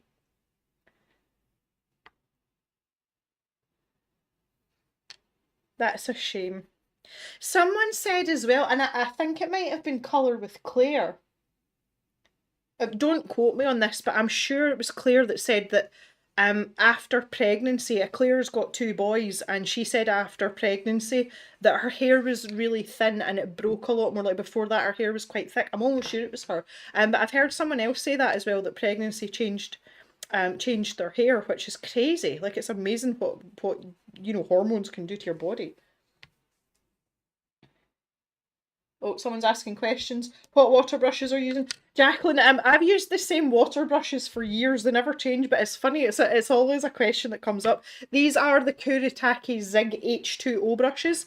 The ones that I've got here, there's all four of them. They came in a set. You can get them on Amazon. Thea, could you maybe try and find a link? I'm pretty sure Jacqueline's in the UK. Could you try and find a link to them on Amazon and maybe post it up for her? They're fairly affordable as well, and I like these ones, Jacqueline, because they've got this set. with the, you know, like all the different brush sizes. So I've got a big pointy brush, a wee pointy brush, and a medium pointy brush, and then this flat one as well. And I like the rate of water flow on them as well. I seem to get on, wrong lid, I seem to get on quite well with them, whereas I don't with some of the other brushes. But again, I have pressure issues with this hand, so that might be part of it, who knows.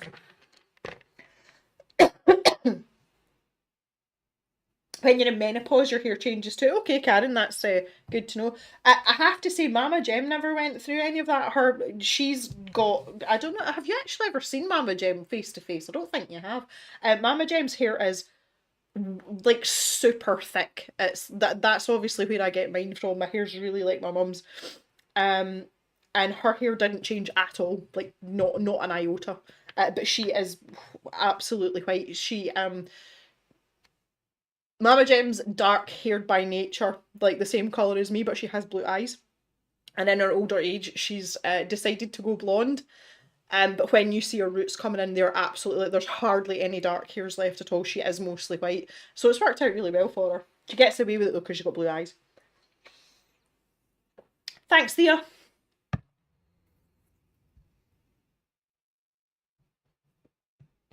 Yeah, it's funny, isn't it? You just don't know. But for now, yeah, I just want to cut mine off. It's like, please just cut it off. Because I've got it like just now, it's all twisted up. So the where it's sitting just now, which is just down over my bust, it's actually a lot longer than that. It's just because I've got it twirled up that it's not. And it's getting a bit too much to handle. Right, lipstick. We're going to have to give her red lipstick, like bright red. Like sassafras lipstick. Oh, there's Shiraz. Might be a bit dark. Let's try it out. You can see my wee pad at the side here. Yeah, that's going to be too dark. I have to say, this is my one complaint, and it's always been my complaint about the Inktense pencils. That we are lacking a true red. We've got the Persian red that came in the new range of colours. I'll show you this here. And that's about the closest we've got. Prior to that, it was the poppy red, and it had like a vermilion-y, orangey kind of tint to it. So I think we'll go with the Persian red, but it's still not a true red. I need a wee sharpen as well. Again, over on my very accessible shelf here. It's my Jingle sharpener. Get that in there.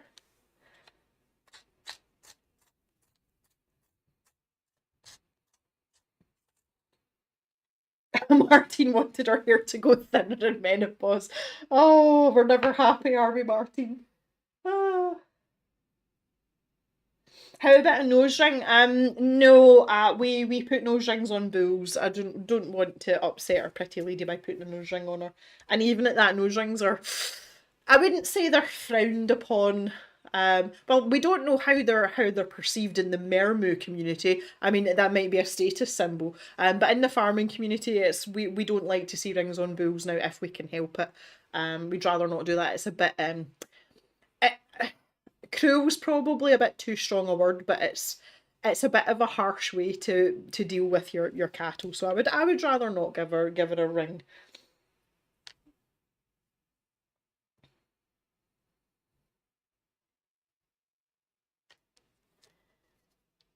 Right, let's see what we can do here. I'm thinking we might get a little bit of Posca pen in for her. You know, for a little bit of sheen, you know, give her a little bit of a high gloss look, considering she'll be underwater most of the time. Oh, that's funny.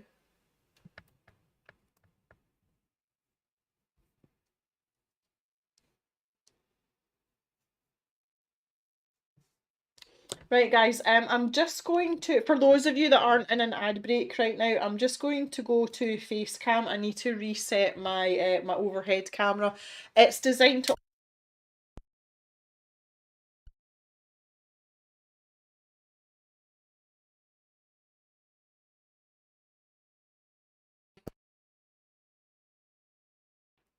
that should be it now, hopefully. That autofocus is doing a really weird thing on this camera as well. I don't think it can cope with all the background stuff. Like, I think there's too much stuff going on. And also because the pencil light is because it keeps changing colour as well, it tries to autofocus on that, which is kind of strange as well. So I'm trying to keep it like in the corner. I'm at a jaunty angle now as well. Straighten you up.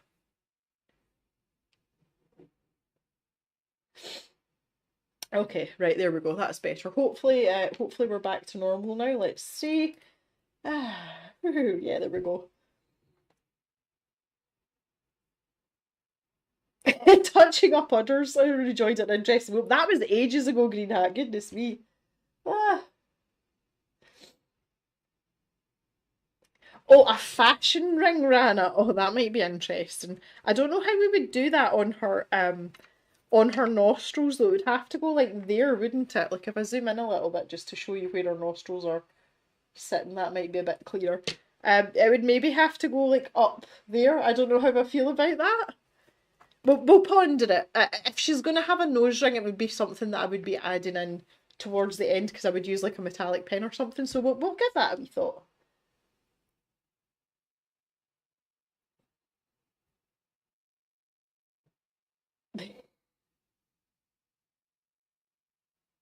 Yeah, the sound should be back. The audio that we're using is through the overhead camera because it gives the least amount of feedback. So that was going to disappear. But here we are. We're back again. Everything's good. Hi, Nikki from Montana. Your parcel went out in the post this morning as well. Thank you for joining us. Giving treats to the horses. Yay! See free IT support. Other piercings. Oh my goodness, right. Okay. Just getting interested now. Other piercings. I'm just trying to get her lipstick right at this juncture.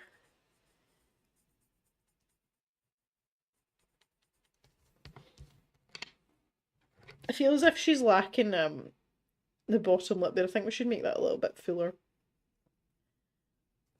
Because again, if you look at cows, they've got that little chin bit that sits, you know, there's not much of it there, but it's very prominent underneath their snout because their snout is obviously the dominant feature. Oh god, we're touching up udders. We're back to this. That was inappropriate. It was very inappropriate. I didn't mean that either.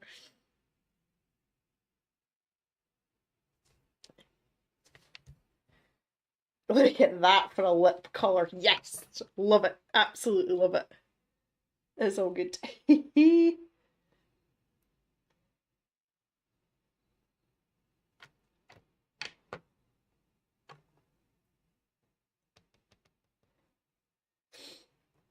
Oh god, my chat's slowed down now. Don't know what's going on anymore. Right, okay, I am going to retrieve my cream pencil from my Polychromos set, which, unsurprisingly, is very accessible because it's just to my left. I'm gonna grab these other ones out of the way. I've got these sitting here because I've got Rita Berman's book sitting out, which is the one we're obviously working on in the channel. So the pencil case is right here. Oh look, it's so small. I think I want ivory and not cream actually now that I think about it. I think, yeah. You've heard me use this phrase before, but I just want to take away the white of the paper. We will be adding in a little bit of shadowing things, but we yeah, we need somewhere to start. Here, just up these pencil lines. That'd be good. Touch up and feel up to deceptively different definitions. Yeah, they are. Oh, lordy. It's funny. Ah, oh, jeez. Righty. I can't with you guys. I'm gonna leave her. Oh, cause I've given her like hairy cuffs as well. Oh Lord. This is what happens when you spend too long away from a piece, like a work in progress. I'm going to leave the cream just now, but I'm not ready to do that yet. Because I've got a patch down her face as well that I've just noticed as well. How did I not see that before? Ah, good grief. Right, let's pop this in.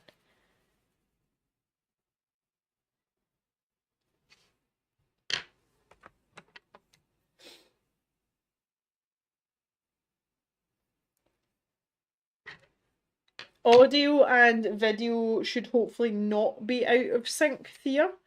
If they are, there's nothing I can do about it. No data.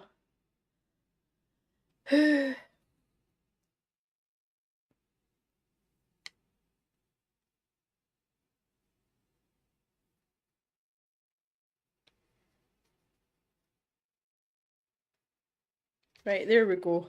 That's very, it's very symmetrical, isn't it? We might have to do something about that. Nikki, have you noticed that the colour cinnamon breaks up really easily? I had to buy 2 different ones and they both broke up.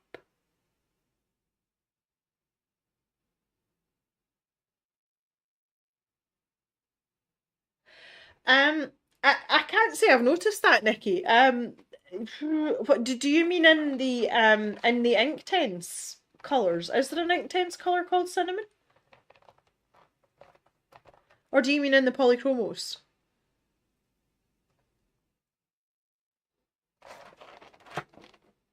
I'm like, I all of a sudden don't know all my colours.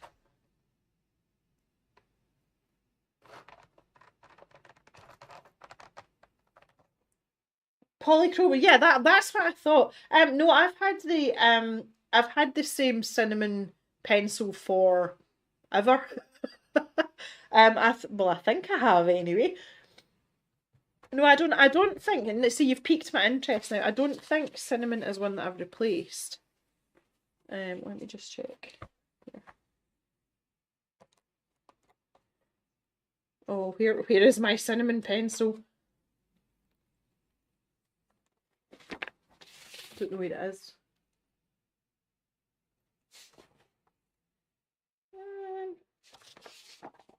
I must have it. It must be sitting out loose somewhere. But no, I don't think so, Nikki. I don't think I've had any problems. It sounds like you've been really unlucky. Like, really unlucky. Okay, I'm trying to decide where I want to go next with this.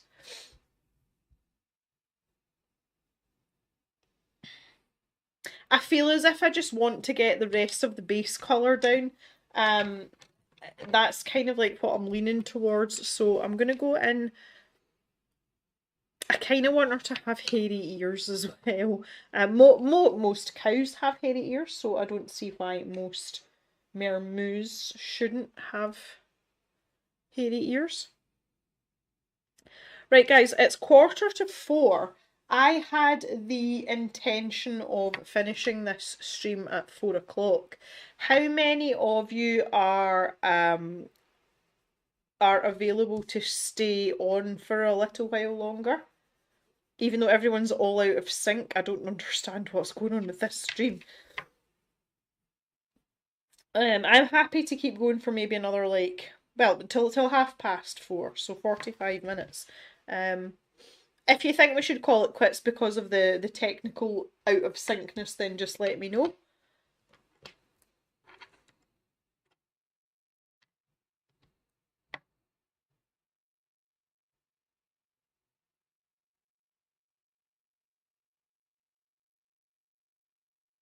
I think you have just had a bad batch, Nikki.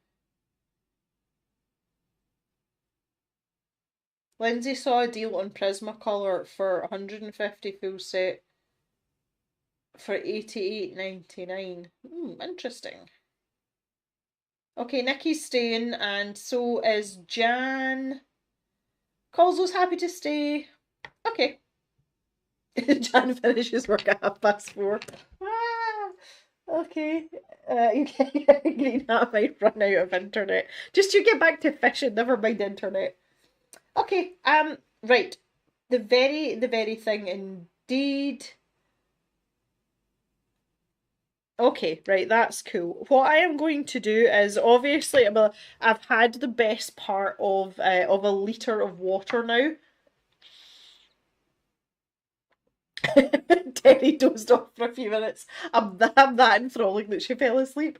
Oh, I've got to remember it's the middle of the night for Terry though, that's fair.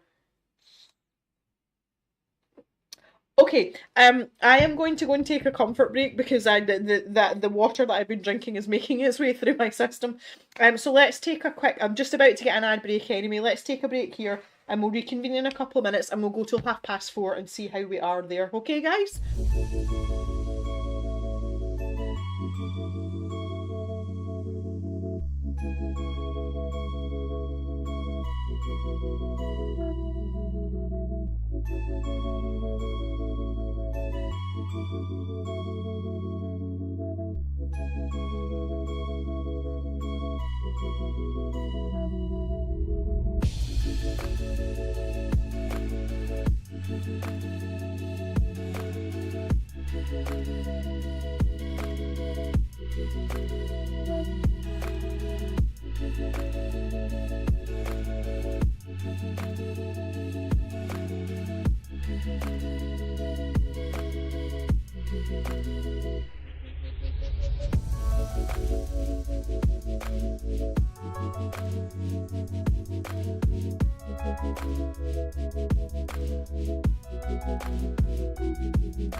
There we are, that is me back.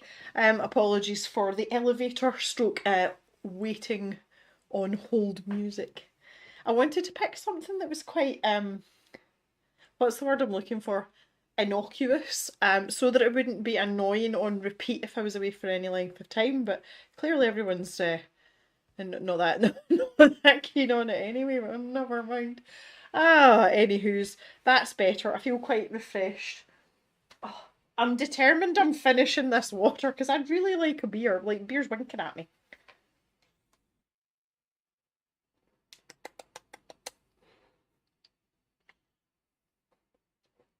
I'll tell you something.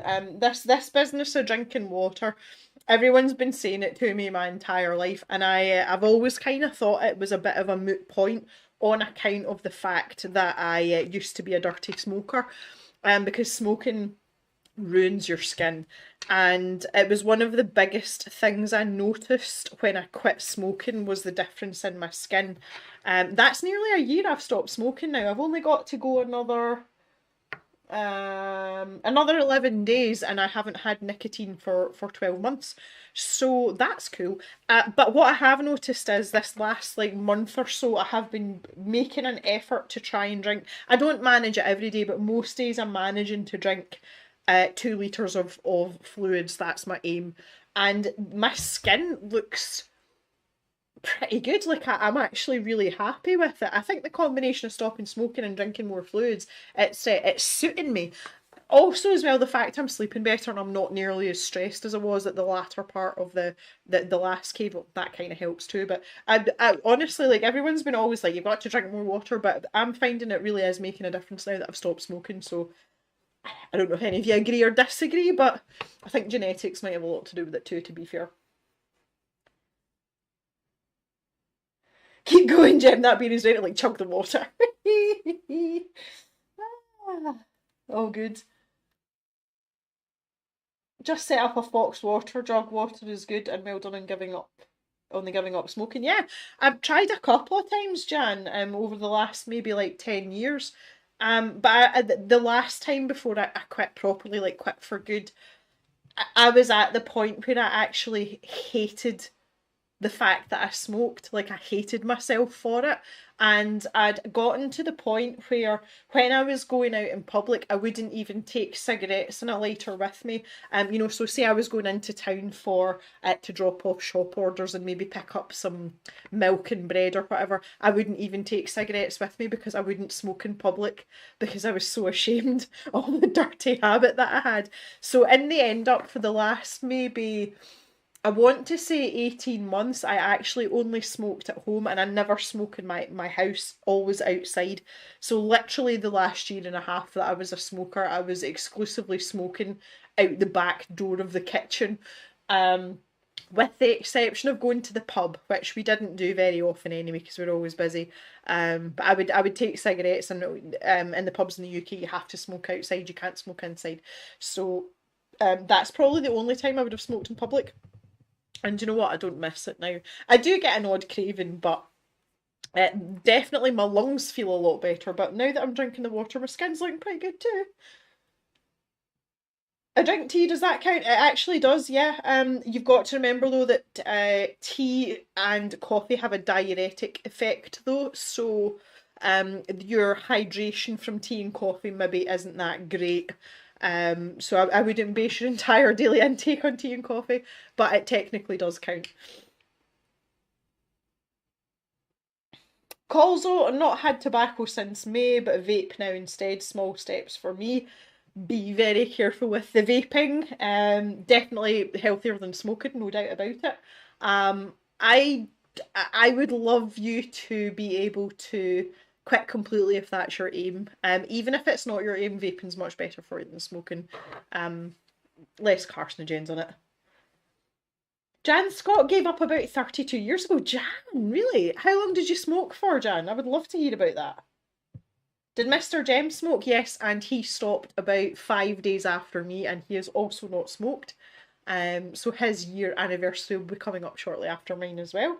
Much easier when you do it together, because when I tried to stop before Mr. Jem was still smoking, and that was part of my problem because I knew there was cigarettes in the house, and if they were there, I would just smoke them. That was part of the problem. Um, yeah.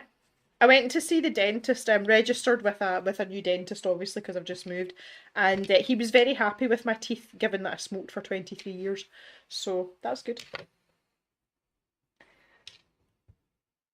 Nikki quit. Would have nightmares about starting again. Yeah. Do you know what? If I could smoke and there not be with any, not be any like withdrawal from stopping again, I probably would have another cigarette. But I cannot go through what I went through again because I was like proper waking up in the middle of the night with withdrawal symptoms. It was awful. Like I just couldn't cope with it at all. And Rana loves smoking. Sorry, but you do you, Rana. Not a problem. Just not for me. Actually, now the price of the cigarettes in the UK has gone up dramatically, and Mr. Jem and I probably couldn't afford to smoke. Well, we could afford to smoke, but we'd have to sacrifice other things, which we're just not prepared to do anymore. When you get a craving, just say I'd like a cig now, but I don't smoke anymore. Don't you know what I keep telling myself? I keep saying I'm not saying I'll never have another cigarette ever again in my life because I might, but I'm just not having one today. And I tell myself that every day. And it's worked so far, so you know. Laurie quit in 2001, 22 years this November. That's amazing, Laurie. Bravo. Bravo. Smoked but never at home from 18 years old. Started because I holiday job and I couldn't keep the flies off. That's amazing. Ah, so good. That's the like I feel that Mr. Jem and we were kind of like the last of a dying breed. Because when we were school age, like secondary school age, that like we weren't it wasn't the cool kids that smoked anymore. Like it was past that. Everyone knew that smoking was bad for you. We just did it because we were rebellious, and then before we knew where we were hooked on it. Um, Rana's 70 years old and have smoked the last 40 plus years. Yeah, I remember my grandmother, she smoked. I think she started smoking when she was in her teens, and she smoked until she was 76, and she stopped at 76, and she lived to 97. And she felt much better for stopping though. So but my grandmother didn't die of lung cancer or any kind of smoking related cancer. She just died of old age, and she smoked for most of her adult life. So I feel better for stopping. I'm glad I've stopped.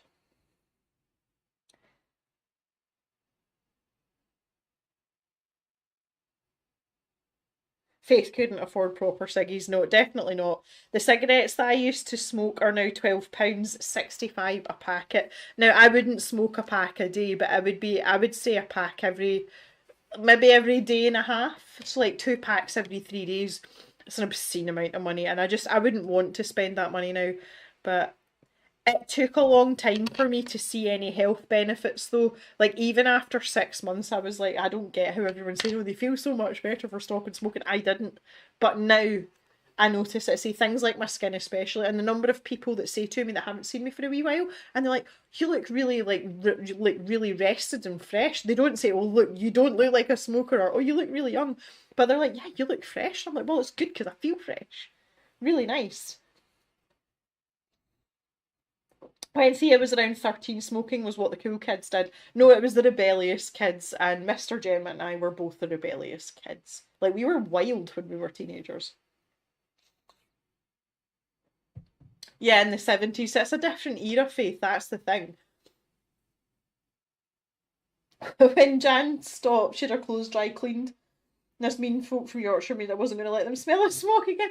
Do you know I was talking about this the other day? I've got a really old knackered fleece body warmer, like a gilet that I wear to walk the dogs, and I actually haven't washed that since I stopped smoking, and it smells horrendous, and I keep meaning to like wash it, and I haven't done it yet. I should really do that though, as the last milestone of stopping smoking.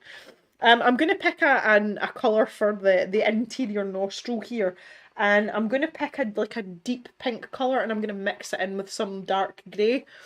So I'm going to pick the crimson here. I just want to check the new pens pencils. Yeah, crimson. That's good. Think how many art subscriptions you can get for that money. That's the thing though, when you add it up. In fact, do you know something? I've still got the app on my phone. I've kept it deliberately. Let's show y'all. Okay, there we go. I'm gonna grab the top down camera and zoom in a wee bit here. I'll show you. I'm not scared to show you. Let's see if it's gonna. Yeah, okay, so 11 months, 19 days and 1 hour, so that's my time smoke free. But if I scroll down here, it says money saved, okay? But that is based on how much it cost for a packet of cigarettes when I stopped smoking nearly a year ago. The cigarettes are much more expensive now, so I've actually saved way more than that. And look at that figure. It's nearly £3,000. That's like €3,000. Like, that's a huge sum of money. It's crazy money. Absolutely bananas. So I'm not I'm have no regrets about stopping at all. At all. At all. At all. Or art supplies in general, exactly. Even if you're not into subscription boxes, that's still a lot of art supplies. Right, let's pop this crimson down first. So I'm doing all of this dry. Again, I'm going to grab like a really dark grey. I actually might use a sepia ink because it's a little bit less harsh than a grey.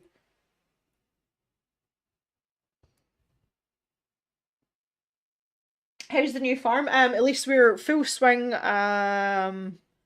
harvest time just now, so it's going good. The weather just needs to sort itself out so we can all get on with our lives. Because obviously we can't harvest without some dry weather, and we're really struggling for it. Was Wash it on the 1 year anniversary stopping. That's a great idea. I like that. You should have taken the amount of money and buy yourself an art supply treat. I mean, right, this is the thing. For those of you that maybe still smoke or vape or whatever, or have another vice that you spend money on, this is the thing. I never physically put the money away. I've got my little app there, which I like, and it just runs in the background and I can access it any time and make myself feel good about the fact that I've stopped. The fact of the matter is you spend the money on other things. Like, you find other things to spend it on.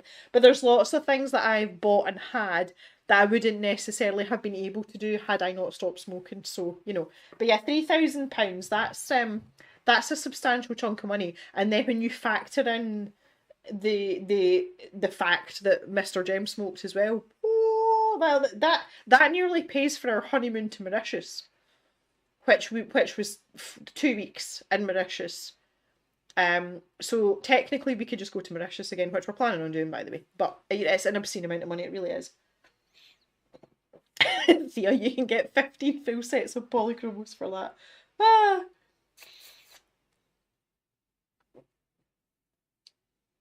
Laurie, a pack was 7.35 Canadian in 2001. In 2001, oh my god! That's crazy. My vices are supplies, there's no hope. That's a good vice, so that's not bad for your health. Well, Jem, I am so glad that I was able to get to see you in the other cavers. The dog has decided that she'll no longer wait for walkies. Okay, MJ, thanks for stopping in. I really appreciate it. I know it's quite early for you. Thanks for coming and joining in our conversation about grey hair and smoking and not very much art. Enjoy the rest of your day, and I'm sure we'll see you in the comments section under our videos. The mer person is looking lovely. Our mermoo. Yeah, we're getting there now. We're getting there. Let's this crimson colour might actually be, yeah, like,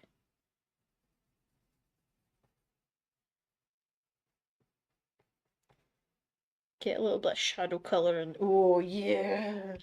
You're zooming a little bit that now. She is coming to life. We're getting there with her. We are getting there.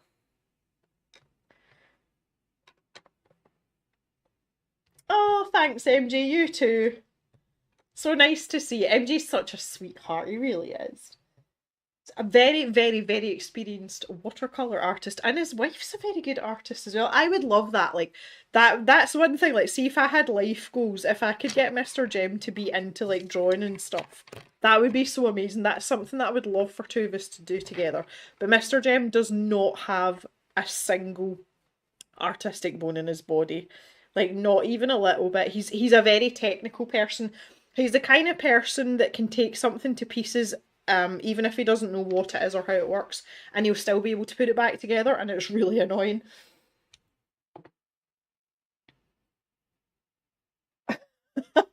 Thea, my left shoulder is getting warmed. Thea has a little black cat called Nero, and he's so adorable. Thanks for stopping in, Karen. I really appreciate it, and I hope we see you again soon. Have a good day. At least I think you're one of the most entertaining YouTubers I watch. You should do art vlogs. I would love them. Oh, thanks, Elise. That's really nice of you. Oh, you guys. Right, I need to darken down this side.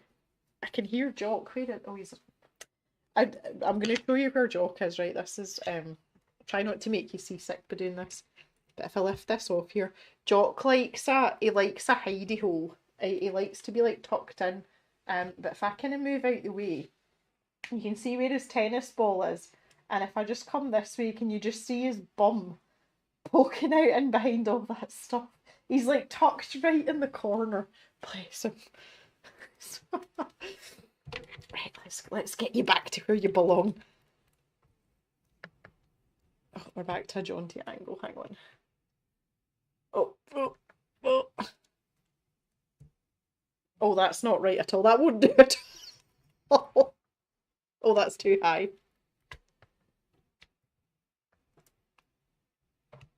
How's that? Is that good? Is that okay? Fall over. He's cozy. Yeah, he's totally cozy. It's funny. Okay, I need to give this a waft. I'll dry off a little bit. Okay, so can we just jump back to the subscription box conversation for like just a wee tiny minute? How many of you feel like you will continue to subscribe to a subscription box in some shape or form, and how many of you feel like that's it, you're done, you don't want to do it anymore? I'm going to put a little poll up. If you wouldn't mind taking a wee minute just to answer that, that would be great. Will you continue? Oh, that's not how you spell continue, Jem. Continue. What is wrong with me? I had this problem last night as well. My fingers weren't working. To use to buy sub boxes in the next, I'll say 18 months, that would be fair.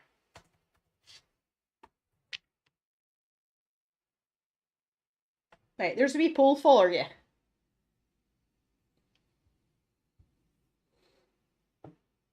There's an art supplies. Yep. Do Jock or Pip tolerate being picked up for cuddles? Rose, they're both collies, so they're quite big dogs. They're not dogs that you would like actively try and pick up. But in terms of like embracing them and, you know, doing this, Jock has to do it on his own terms. But if he comes to you, he will absolutely let you like ensconce him. Pip will invade your personal space at every given moment, to the point where it's painful. I've almost had a pierced trachea and a broken rib from her trying to cuddle me, and she's just basically assaulting you, but she thinks she's being nice. So yeah, they're not really picky, uppy dogs. If you try and pick Pip up off the floor, she'll growl at you. But it's more a playful growl because she thinks you're roughhousing with her. They're not really picky, uppy dogs, but they will. They're very affectionate. They will come for cuddles. They're pretty good that way. Time to go for breakfast with the hubby. Thank you, Jem, for the fun morning. See you all next time. Thanks for coming, Mr. C. I really appreciate it, and we'll see you again soon. Would Mr. Jem enjoy sculpture? That's hilarious. No. The reason being is Mr. Jem has like big, massive shovel hands. They're huge, and he's quite cumbersome. He's like a big rough farmer. I don't think he's got the finesse for sculpture. It would be really funny to watch him try. He was talking at one point about chainsaw sculpture though, because he is quite skilled with a chainsaw. So I was like, well, maybe we could get some wood and stuff. I would really like him to try that, and I think he might enjoy it. But what I thought was we could tag team it. You know, he could chainsaw the basic shapes because his chainsaw skills are much better than mine, and I could fine tune with a chisel. You know, just saying, that might be a thing. We could make a live stream out of it. I don't know. Can I vote no even though I don't get them to be hung with to begin with? Yeah, you can vote away. You do what you like. This is where we're happy to be open for all this. Jan, she's got two collies that live at the back of her flat. She doesn't fancy picking them up. Nah, you don't want to be doing that if you can help it. Well, hi, Sue Matt. When did you sneak in? I didn't see you come in. Sue only gets the artful once a quarter.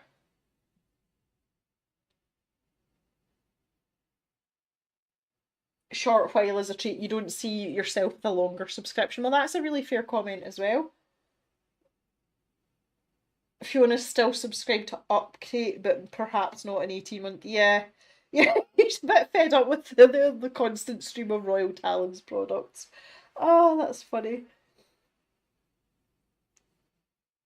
Tag team arting. Well, it'd be tag team sculpture, but I suppose that's the same thing, isn't it? That's funny. That is really funny. Okay, I think I'm happy to grab my ivory pencil now. This is kind of like the light's starting to change here now. I'm gonna zoom all the way in, maybe to like there. Okay. And I'm gonna put that on manual. Sorry, I wobbled you about a bit. Don't want to make anyone seasick. Okay, so this is really a case of just take away the white of the paper, and I'm more concerned about her body, weirdly. So I'm going to put this down. I don't know how much of this you're going to be able to see because the white balance in the camera might biff out a little bit and be like, stop it. Just be assured that I'm taking away the white of the paper, and when I zoom out, you'll be able to see the contrast between the body and the rest of the paper. And that'll be fine. There's some great chainsaw artists at the Great Yorkshire Show booked in for next year. We were trying to get down this year, but because of the move, Jan, we couldn't go. Because that used to be Mr. Jem's favourite show to go to because he used to work in Yorkshire. He used to work just outside York. And he keeps saying about us going down because the Great Yorkshire Show this year was on our wedding anniversary, but we were so, we were so done in with the moving and everything, we just, it never happened. Maybe next year. Well, hi Tracy, how are you? I would just like to say to everyone that Tracy is a very active customer at the stash shop, and she really, really likes the Unipin pens, but also the Sea White sketchbooks. And she did say to me that she would recommend them, having had quite a few of them. She would recommend them to anyone, and that she really likes them. So, hi Tracy, nice to see you. It's okay that you're late. Please don't say sorry. I'm just glad that you've turned up.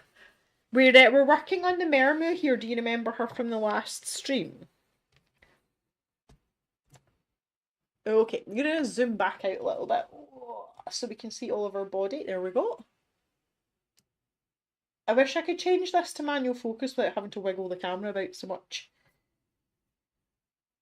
Now, this is interesting, this post, 70% of you are saying no.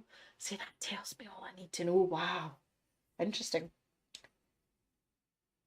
Elise, does Mr. Jem like gaming like you? No, no, no. He likes really old school gaming, so like proper old school. Like we play Super Mario Brothers 3. We play that together. A little bit of Mario Kart, but I always kick his ass at Mario Kart, so he's not very keen on that idea anymore. Yeah, he likes, and he also likes Tekken as well. Like we play Tekken together sometimes, but he's not a big gamer like me.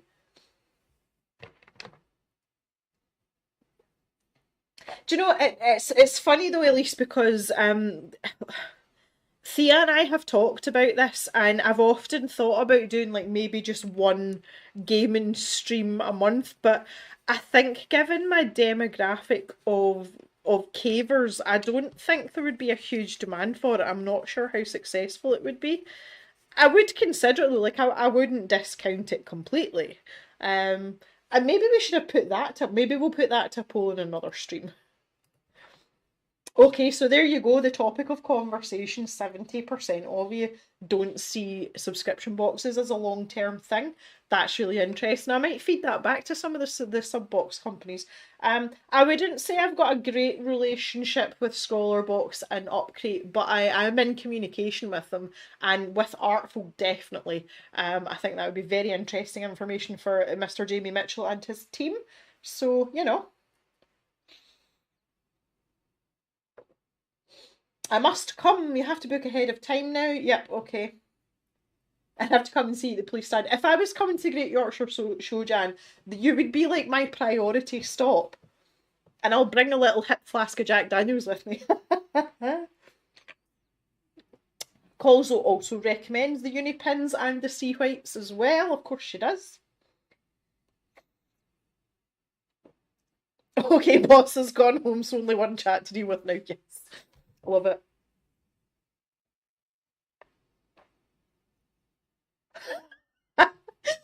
Faith gets through Tekken. For those of you not in the know, Tekken is like a player-on-player fighting game, like a 2D. And Faith gets through it by button bashing, basically. Yorkshire Show is not far from me if you come next year. Yeah, that's right, Tracy. It's literally like just round the corner from you, isn't it? We should have a little Harrogate powwow. I play too much games sometimes. I lost a lot of time recently. Right, okay, Marilise, talk to me about Baldur's Gate. What kind of game is it? Because I keep seeing it popping up, and I'm thinking to myself, am I going to lose my, like hours of my life if I start playing this? Could you give me like an overview of it? I'm really curious.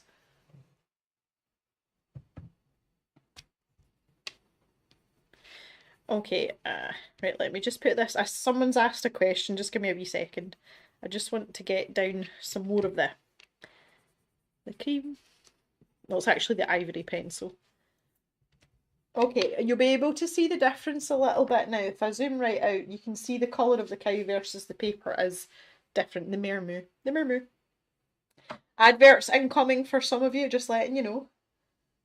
Oh, it's Colsel that's asked the question. Would you ever consider being an artist of the month for any of the sub boxes?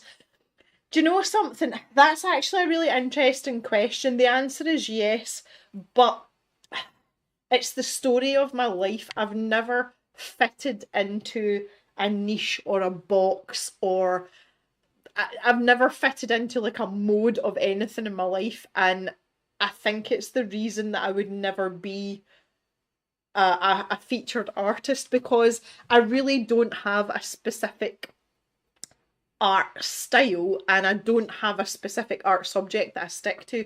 I like to jump about. I'm quite sort of frenetic that way. And you'll notice that a lot of the featured artists have very unique and instantly identifiable art styles, or there is a particular medium that they stick to all the time.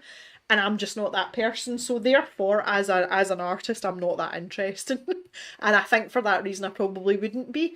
And do you know what? I'm 100% okay with that. I art because I like to do it, and I make whatever I feel like making, not what I want my art identity to be or whatever. I just do what makes me happy. And that's why after 5 years I'm still doing it alongside a main job and like really happy doing it. Does that make sense? I hope that makes sense. It does make sense, yeah. At least it'd come to any live that I do. Yeah, thanks. And Jan's driving home after the show, so maybe not in police uniform. No one would know, Jan. It'll be fine. It'll be okay. Okay, Marilise, it's a roleplay game very much based on Dungeons and Dragons, right? I get you. Super hectic story mode and turn-based combat. Not really into turn-based combat. Do you find the Dungeons and Dragon based combat really long and tedious? See, that's my thing. I'm like, oh, can we hurry it up now? Yeah, I maybe don't think that would be for me. Jan Scott, you were featured in one though, but not as the artist of the month.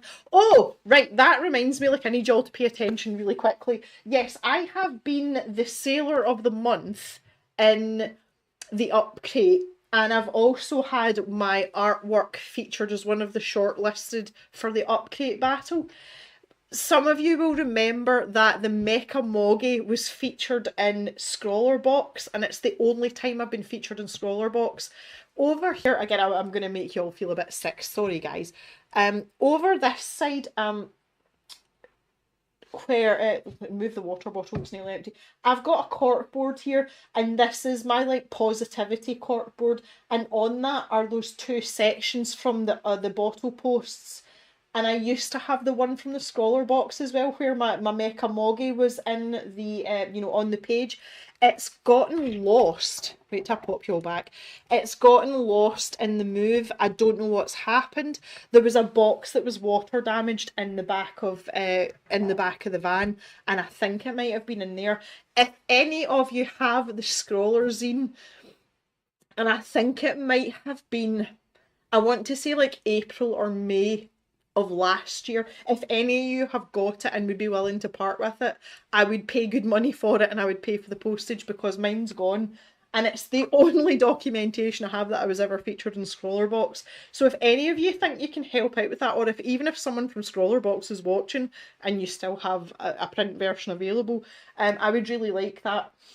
Because it's a rare thing for me, honestly. I've got to celebrate myself sometimes. So if anyone can help with that, you can email me, you can pop up in chat, that would be fine. I'm a little bit upset about it, honestly. The other thing that happened in that same corner of the van was there was some stuff in the cave, and the box with the racing llamas, the wind-up racing llamas that Cal gave me, the box got water damage, so I've now only got one racing llama. That was a bit sad. Yeah, anyway, I'm off on a bit of a tangent there. Okay. Lisa's a gamer's widow due to Baldur's Gate. Okay. 100 hours. Okay, yep. Tracy's nan taught her to love art. That's amazing that you got to do that with her, Tracy. It's so good. Positivity corkboard. Yep. Absolutely.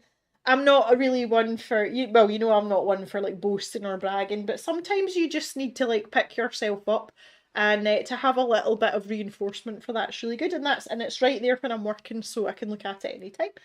And I highly recommend it. Daria did send me a card. I think it must have been for my birthday, and it says you're a fearless, impressive, amazing badass. I like to think so sometimes. If any box does a graphite box, they should jump to get you. Oh, thank you. Graphite pet portraits are off the quick. Yeah. Oh, thank you. Well, I'm not really. Honestly, Lisa, I'm not that bothered. I just like, dance to my own tunes, and if someone wants me, then that's great. But yeah, if anyone's got that scroller zine, I'd be really pleased. Jan, if I have it, I'll send it. Oh, amazing. I will not hold my breath at all. I would appreciate you even just having a look to see if you've got it. That would be really nice. Well, this is the thing as well, Thea, because if you look at any sort of proper statistics, Scottish people are incredibly good at being negative about themselves, and we're not very good at bigging ourselves up or being positive or having anything positive to say about ourselves. And many moons ago, as a manager in a call centre, I found that blatantly apparent, but also incredibly painful. See, when you're trying to like big up the folk that work for you, and they're like, "Nah, I'm just crap at everything. I'm Scottish, and I'm really like sour faced." You're like, "You're not helping." We're not very good at identifying the positives within ourselves, just generally as a nation. And sometimes you do. You just have to, you have to accept what you are, and that other people may see you differently in the moment as to how you're seeing yourself. Your perceptions might be different at different times depending on what's going on. So that's what my corkboard's for. I've got another corkboard which is artists that inspire me, and that's over like it's this way and it's up there, so it's like kind of beside where the camera is. So yeah, corkboards for all occasions in the cave.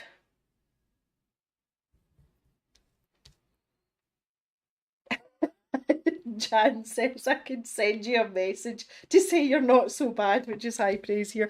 That sounds exactly the same as in Scotland. You're all right.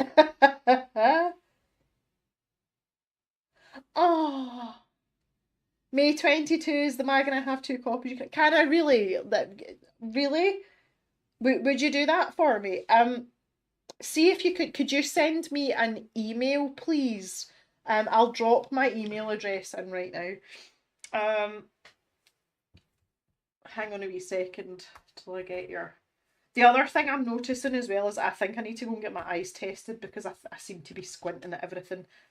Just give me 2 seconds.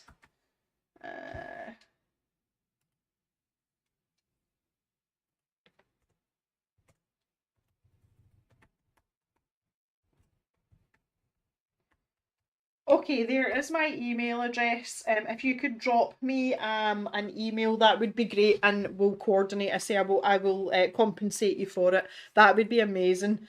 I'm not really sentimental about stuff like that, but it's the only time I've ever had any recognition from Scrawlrbox, and it actually meant quite a lot to me. So, yeah, if you could do that, that would be amazing.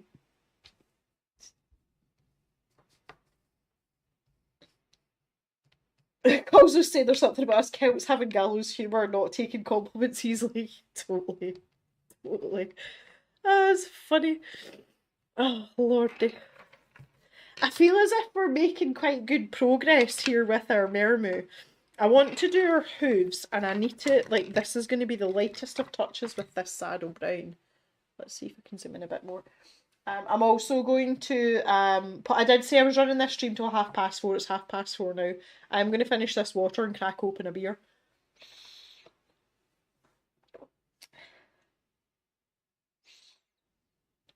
Highly recommend the corkboard, Thea. Go for it. Tracy, Jem, would love to do the Inktober this year. If you're doing one, I will do it in your drawing book with the pens I bought from you. Yeah, Tracy has a lot of the pens from the stash shop. I won't be doing Inktober, Tracy. I've had to stop doing it for a couple of reasons, and the main one is Cavemas. I actually start doing a lot of filming in October, and you'll know that Inktober's a huge commitment because you're drawing every day. I just don't have time to do both. And I took a lot of time to think about it, and I just feel that the charities and the work that we do at Cavemas is a wee bit more important. But if you do Inktober, I would love for you to share it with me. You've got my email address, so I would love to see what you do, and we'll maybe share some of it on the Cave Instagram as well. I think that'd be a good idea. Lisa, the MVP. MVP!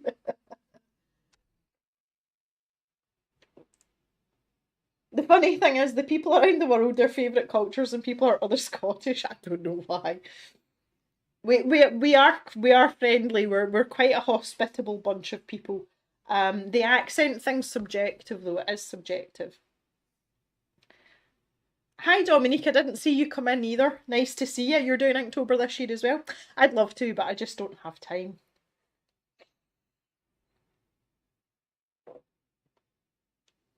Faith missed what you said about the corkboard. Yeah, Faith, I've got just over here on this wall, see where the shelf's sticking out there, just underneath there beside the window. I've got a corkboard, and it's kind of like I suppose it's like a positivity corkboard. So I pin things up there that make me feel good about myself. So the times when I've been featured in the Upgrade magazine, some nice cards I've had from people. I say I had a birthday card from Daria, who's been a long-term subscriber, and the front of the card says, "You're a fearless, impressive, amusing badass." And it's just for those days when maybe I'm like mentally I'm not feeling so strong or not feeling very good about myself, and it's right in front of me when I'm working, and it's just good to remind ourselves that sometimes we are worthy. And I highly recommend having a positivity corkboard somewhere that's in your sightline most of the day. So whether that's in your kitchen if you're at home all day, or like me if you're in an office, highly recommend it. So that's what we were talking about earlier. I was going to say that the Irish are popular around the world, both north and south, for accents. And Dominique's been sneakily watching. Shh. But what are you talking about? I haven't seen you. You haven't been here, Dominique. IT support is now closed, smiley face. And the water is empty. Let's crack a beer. Wait till I just get the last of this.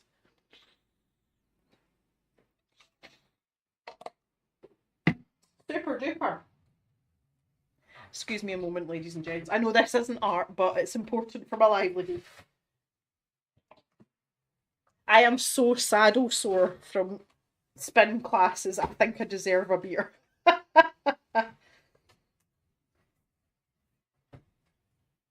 Not too late for the colour cave to do Inktober. No, I just don't have time, Tracy. Like, I really don't. Like, I'm going to start filming Cavemas videos probably in about a fortnight. So by the time Inktober comes around, it's like, nope. I feel as if I've earned this, guys. They're just little dinky cans of Peroni. Like, they're tiny, but they're so good. Cheers. Oh, it smells amazing.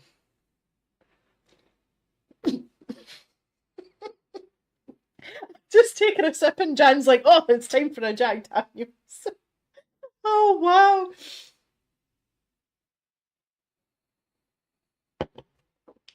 Martine, would be interesting to see a series on you following the Artist's Way book. I've heard of this book. It helps positivity, self-care, and yeah, results in loads of... Yeah. I think that's actually a really good idea, Martine. Thanks for that. I say I've heard about it. I'm aware of it, and I have a lot of tools and things that I use on a daily basis just to be a normal functioning member of society. I'll not go into details, but yeah. And that book's probably quite a nice idea for a little series for something different. think I might have to change the hoofs a little bit. I think our Mermaid is looking good.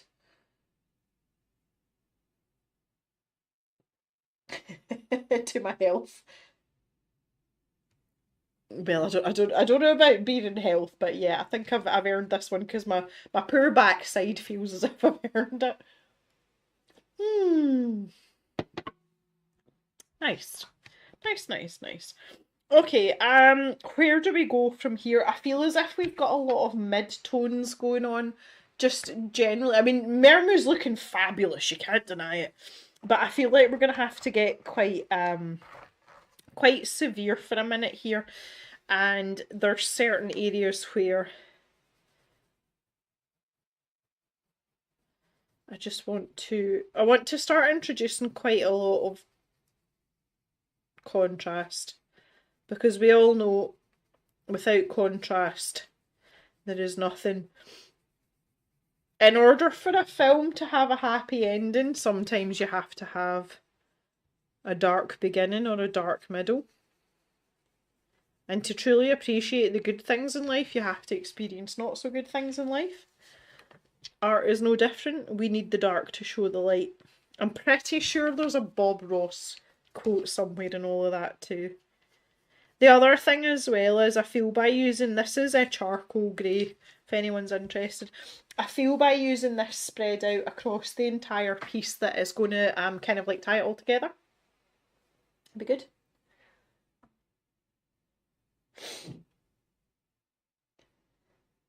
No Pepsi Max, so it's neat. Oh, you're a brave woman, Jan. You're a brave woman. I'm needing to take my little pigtails out. They're starting to come unfurled. Because my hair's all layered, I get these little wispy bits. So that's telling me it's time to come out. I'll just pop them over my shoulders just now.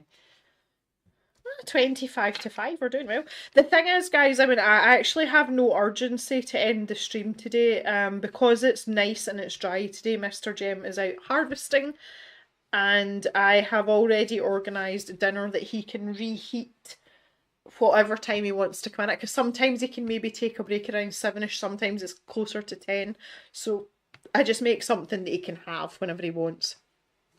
So, bar the canines. Oh, pardon me, that's the beer. Bar the canines perhaps needing OUT for a PEE. We're good. Oh, my grey's gone green.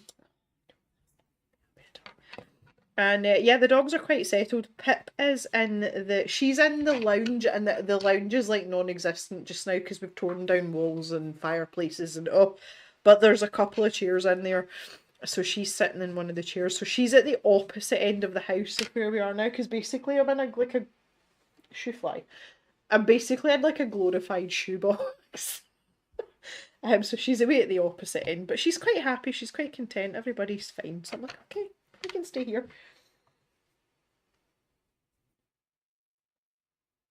Yeah, Faith, exactly. You have a huge pile of ironing. I don't even do ironing anymore.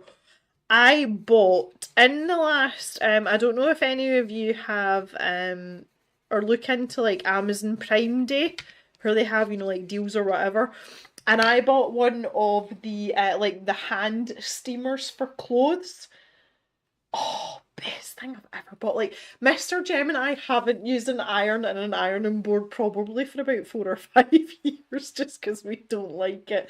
But see, though, the hand steamers, like, it's not an industrial one, but it was kind of like more a heavy duty one, and it's amazing. If you just hang your clothes up on a hanger, you know, like on the back of the door, or we've got a clothes rail, and steam it and leave it for half an hour. It's amazing. You're not going to get like military precision creases, but if you've got something that's a bit what we would call crunkled and you need to straighten out a bit so it looks a bit more presentable, they're absolutely amazing, and it wasn't that expensive. Absolute bargain. Bagging. Thea needs to feed the kitty that's cutting off the blood supply to her arm. Yeah. Oh, God. Yeah, Faith, so, like, if you're not you know, like really regimented with your ironing, I highly recommend the garment steamers. They're great. Oh, you want to do a cave miss video? Oh, Tracy, what do you want to do? I am taking suggestions for cave miss videos just now. Where it's really sad that we have to start this early, but we gotta do it. Right, I'm going to switch to a different brown. The saddle brown was the one that we've used here, so I'm going to use a darker brown, like a chocolate colour. Let's see what we've got going on. I think Madder might be too red. Pencils. Let me just, I'm just having a bit of a test out here. Yeah, that one's too, I don't want Madder, it's too red. Dark chocolate might be the one I'm after. See?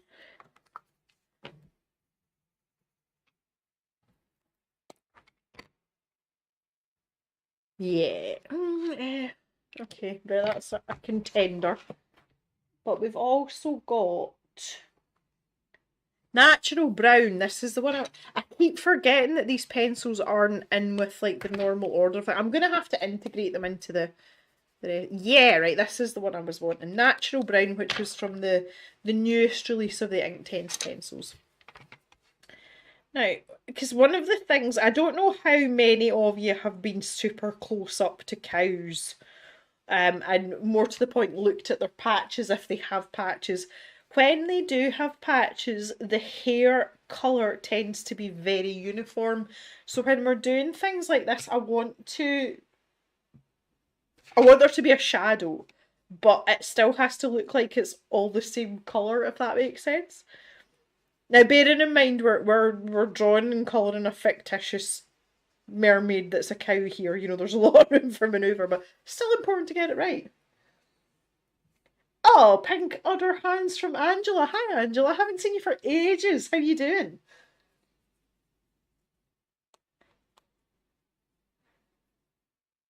Happy to catch the live. Didn't think of it. We are well. To be fair, we're running on a lot later than we were supposed to be. I was only streaming till 4, and then it went to 4:30.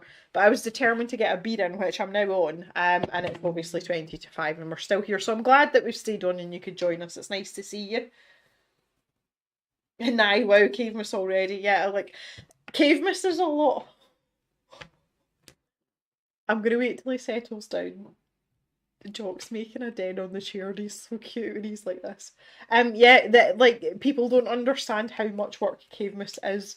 It is a huge amount of work, and obviously if we want to keep up the standard that we've got, we need to work at it. I start thinking about Cave Miss in July, and things kind of start getting going the beginning of September, and then the hard work really hits in October. And sometimes we're still going at the beginning of December, but that's when it's not going well, but sometimes that happens. So yeah, that was just the way of it. Terry's never replaced an iron. Bravo, bravo.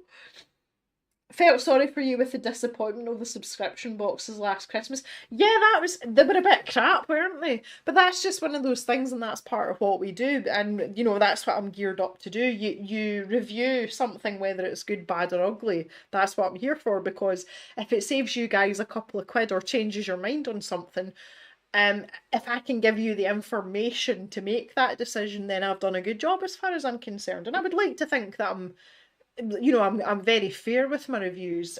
Sometimes they're not very favourable, but you can't have it always. If you've got a crap box, I mean, call it like it is, it's a crap box. So, you know, it's just one of those things.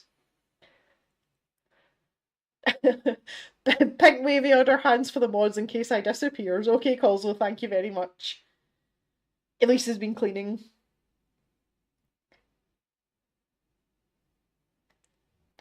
Yeah, there's the Bob Ross situation.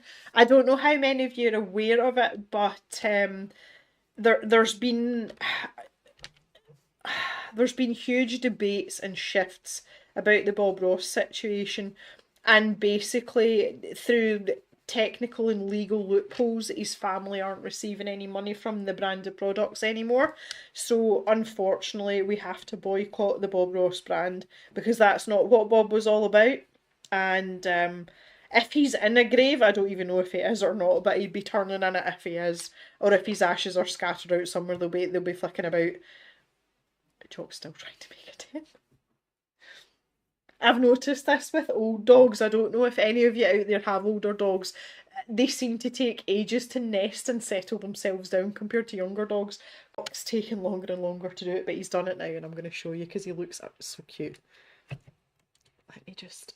I'm really sorry if you all feel a bit sick with that. Look at him. He's curled up. He's like a wee cat. He's curled up in a wee... Are you tired, boy? He's so tired. Got this massive pencil case in the way. It's like blocking everybody's view. There he is. Look at him. He's a happy boy.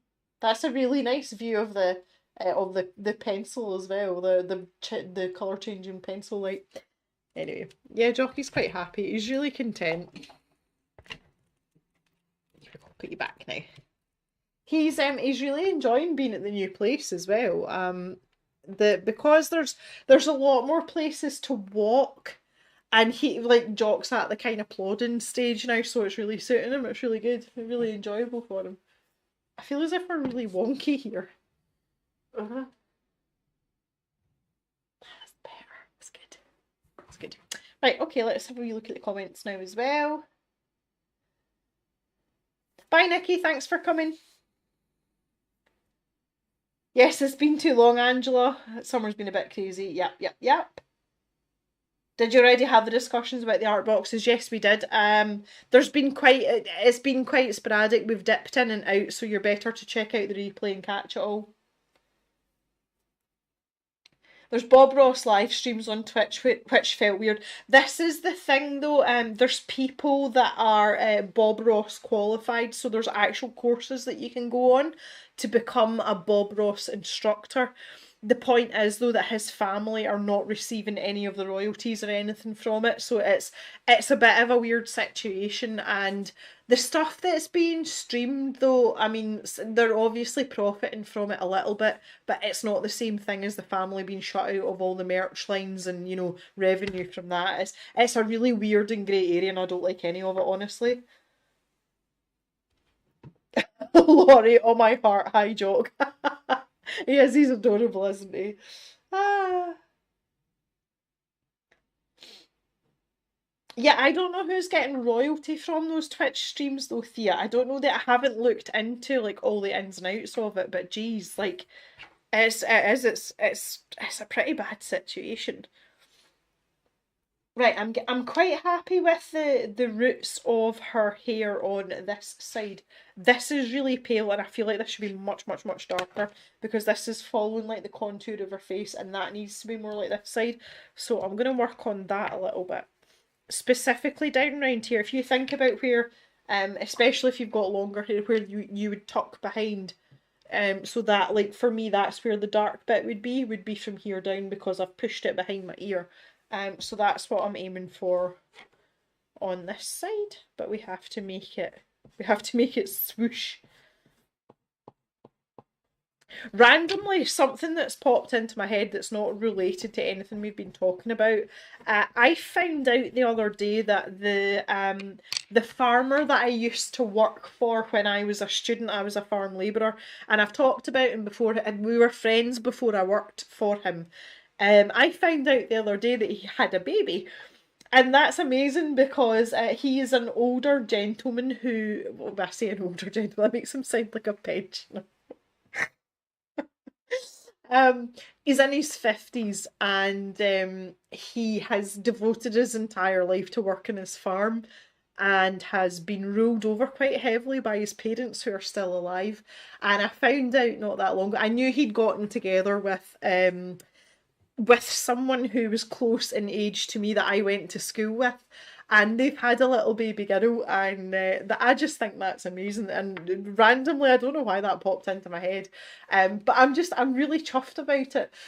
And I'm really pleased that like the world is accepting of stuff like that and people are allowed to live their lives, because not that long ago, a couple of decades ago, what has happened there, what has transpired would have been really frowned upon. And it's been met with a lot of positivity.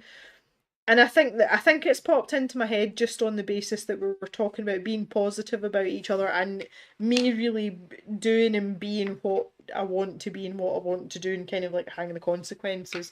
Um, and it's just that really cheered me this week. Like I really liked it. It was good, really, really good. Faith says that Mermaid is definitely going to be sticker material. I don't know. I'm kind of fussy about the sticker situation. Like I do, I've got a thing about it. Oh, it balls that up, damn it.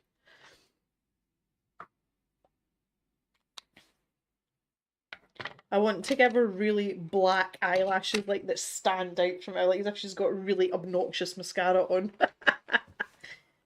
I might actually just get a black pencil for that. Let's see what else I've got here. I'm not worried yet, but I've just realised that it's 10 to 5 and I haven't heard from Mr. Jem. I hope he's okay.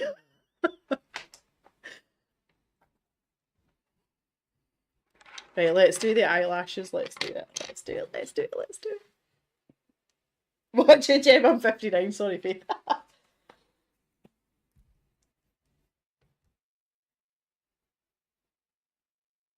This is the thing, though, Faith, right? This is the thing. I have no objections to anyone at any age having children. But I do think about, here we go, deep breath. Yes, look at that. If I was in my mid to late 50s, would I personally be wanting to have a newborn baby? The answer is no, because I'm in my 30s and I wouldn't want a newborn baby now. And when I extrapolate that information out, having a child when you're in your mid to late 50s, you're going to be nearly 60 when your child's 10. And when you're going through those really awkward teenage years, you're going to be, ever closer to 70. I can't be arsed with stuff just now. And that is just me personally. I know older people that are amazing parents and they would have been terrible parents if they'd had kids a lot younger. But for me personally, I'd just be like, nah. But I can't imagine newborn babies and night feeds at 50, or that must be quite something. But my friend, that's all he's ever wanted, is to have children. Like, he's really good with kids and he always wanted a legacy, somewhere to pass his farm to. So that's why I'm really pleased for him. That's very cool. Very, very cool indeed. If Mr. Jem knows you're streaming, he might not want to disturb you. Mr. Jem doesn't give a flying monkeys if I'm streaming. He's way, but like harvest is a massive undertaking, especially here because we have a lot more crops than we've had in previous farms. Mr. Jem is oblivious to the fact that I'm streaming Kozo. As long as the two people adult are making decisions for themselves, we should be happy for them. Yeah, absolutely. At least that's the way I feel about it. Absolutely. One of my closest friends had her children very young. She had 2 out of her 3 children while she was still a teenager. She made that a conscious decision.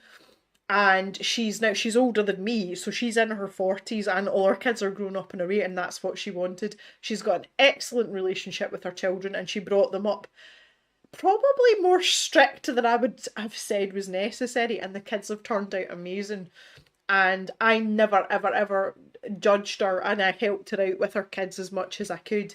And it was the best decision for her in her situation. So I absolutely agree with you. Absolutely agree with you.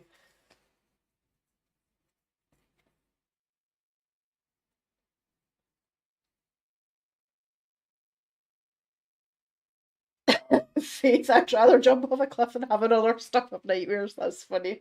Ah. Marily's sister is 36 and a doctor told her to freeze her eggs because she's too old to have kids. No way, that's crazy. Well, this lady that my friend is with, she's older than me, so she's like 40 and conceived naturally with someone who's in their 50s. So, take that with a pinch of salt. I suppose it depends on genetics as well, doesn't it? She also has a child from her previous marriage. She has a little boy as well. Um, Laurie's quite happy for her daughters to have the newborns. Yeah. And Thea's cousin had her daughter at 39. Well, this is the thing though. You know, and right, see, this is the thing. It seems to be more normal now that there's people having. When I say people, let me narrow that down. It seems to be that there's women that are childbearing into their 40s and it's not really that big a deal. And sometimes I feel as if social media and society as a whole have made it a bigger deal than it really needs to be. But bearing in mind, like, I think of where I am in my life, and my mum was a geriatric mother. She was 32 when she had me, and my mum's in her she's in her 70s now.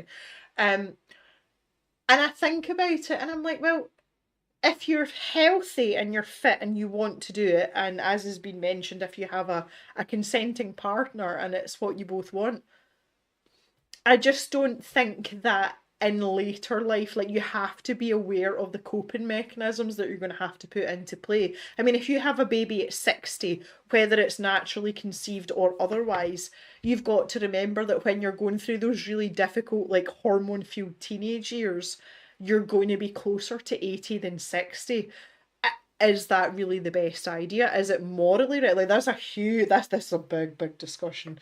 It really is. But just for me, like, I can barely look after myself, so let's focus on that, let alone trying to look after a tiny person as well. I'm like, oh, no, we're good, we're all right. Okay, I'm going to do some work on these horns. We're going to turn them into twirly shell horns, as suggested by Martine. So let me just pop them in the right area. Our black eyeliner and eyelashes looking good as well. Grab a pencil and a wee bit sharp in here. Thea, your class is all pregnant at 35. Well, this is the thing though. I am compromised. Yeah, Fiona, I think that's changed now. Laurie, your mum and dad were almost 40. Yep. And that's the thing though, and Mr. Jem's family are the same, but I wouldn't rule out having kids now. I'm in my mid to late 30s. I wouldn't rule it out. It's not as if it's not medically possible. And I don't think there's anything wrong with that. It's more a case of, like, do I want to do it? Do we want to do it? Because Mr. Jem's a little bit older than me. And like, because one of the things that's always stopped me, apart from the fact that Mr. Jem is never home, I would more or less be a single parent, which I don't want to do. If I wanted to be a single parent, I wouldn't have got married. But I had surgery on my ovaries 8 years ago now, and I am compromised in terms of carrying a pregnancy. It's not to say that I can't get pregnant or that I'm infertile, but I would be instantly high risk because I've had parts of my uterus and my ovaries removed. And so despite my age, even if I was younger and we decided to have children, I would immediately have been a high risk pregnancy anyway. And there's no guarantee. I probably wouldn't have any problems falling pregnant, but I may not be able to carry a pregnancy to full term, or I would be on the high risk list anyway, regardless of my age. And I think that's probably, like, all of those things together. It's a very personal subject we're talking about. I'm quite happy to talk about it though. Obviously, if I wasn't, I wouldn't be talking about it. But I think that's kind of influenced, like, all those things together has made us kind of, like, where we are, and Mr. Jem and I are approaching 40 now, and we're like, do you know what, everything's kind of cool.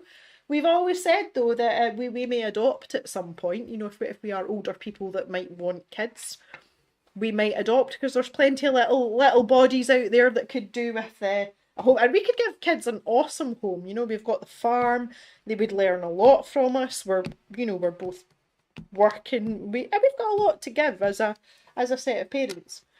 So, never say never. But yeah, that's just my personal standpoint. But I say my friend having a child in his mid-50s, I think it's amazing because he's always wanted it. And do you know what? Treats his partner really well, and he's going to be a good daddy. I know he's going to be a good daddy. Oh, Tracy's been catching up. The Colour Cave could have a monthly every third of the year box from your box, Jem. We would love that. Honestly, Tracy, see if I had the money to do it, I absolutely 100% would do it. 100%. Right, my next question to you that I'm going to put a little poll up about is, what colour do we want these horns? We're getting a bit poll happy. What colour for the horns? I want to say silver grey colours or golden yellow.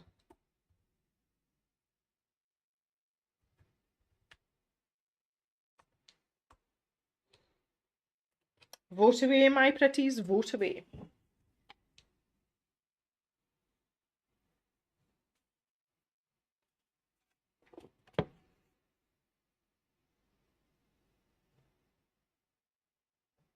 Hi, Patty.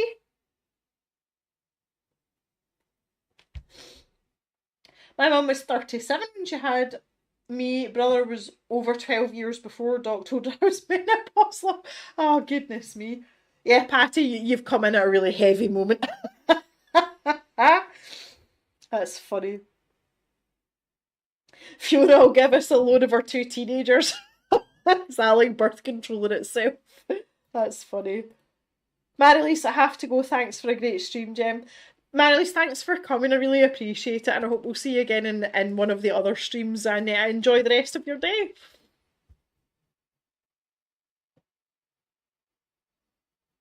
Be willing to be an aunt. Do you know what? It's amazing being the cool aunt. I am the cool auntie, and I love being the cool auntie, not gonna lie. I enjoy that very much. Yeah, at least we've looked at foster stuff as well. I don't know if we can give the actual time, the number of hours, because you've got to have so many spare hours in the UK for foster kids. But yeah, we're definitely we're open to stuff. We're not saying no to it, but we're getting to the point where we're almost past bearing children of our own. And it's just situational, and no one's mad about it. We're cool, we're enjoying our life.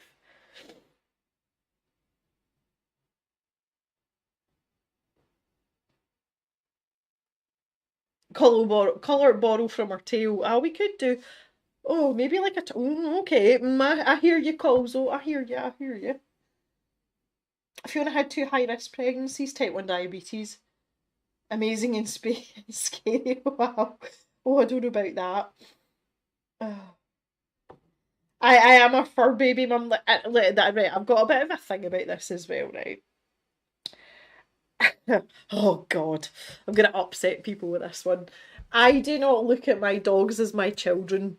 You can liken them to, particularly collies. Collies are often described as perpetual toddlers. They have the intelligence of a 2-year-old child. The problem is they never progress from it. I do look at my dogs in a sense because I am responsible for them. They are dependent upon me. I do not look at them as children, but they are my dependents. And that, you know what, that's cool, and I like having that in my life, and I wouldn't ever not want that in my life, but I could see having children alongside having dogs, and that would be cool. Pip would probably try and cuddle a child to death right enough, so we might have to watch that a little bit. And for those of you who juggle kids and pets beside each other, oh my God, if I had a hat, I'd tip it to you, because that's a lot. Jan's just get another dog. No, no more dogs. Two is better than three, and I miss Woo every single day, the little Jack Russell that we had. I miss her every day, but I don't want to go back to three dogs. Two's a good number. Because you can give them individually, you can give them the attention that they need as well, especially collies, because collies are quite demanding. I wouldn't want to go back to three dogs now.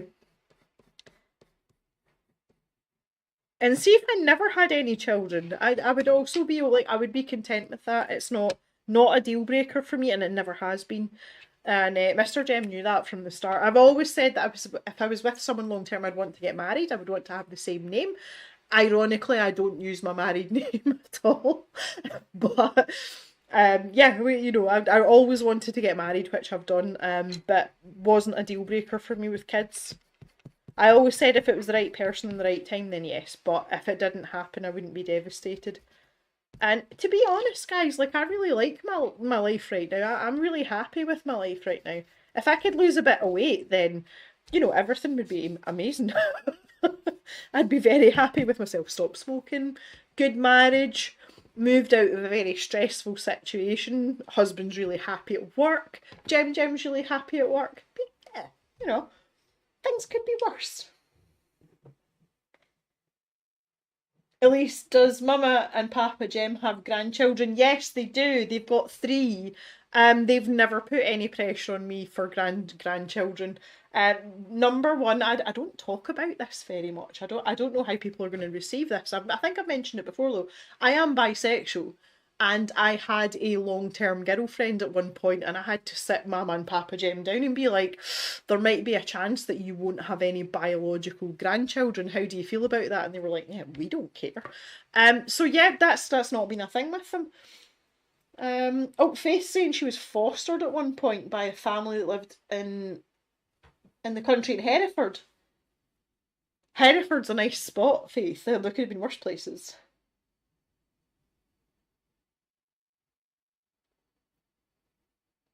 Yeah, the working dog thing, there's subtle differences, Colzo. It's not like there's not mega differences, but you, like Jock especially, yeah. Rose's pets are their babies, but I know they're not equivalent to actual babies. Yeah, totally, totally. Okay, guys, I'm gonna have to wrap this up here. We're after 5 o'clock now. Um, that's an awesome reaction of your parents. I was actually really worried, like, just for a split second, because I mean, it's not something I talk about very often. It's not something that I avoid.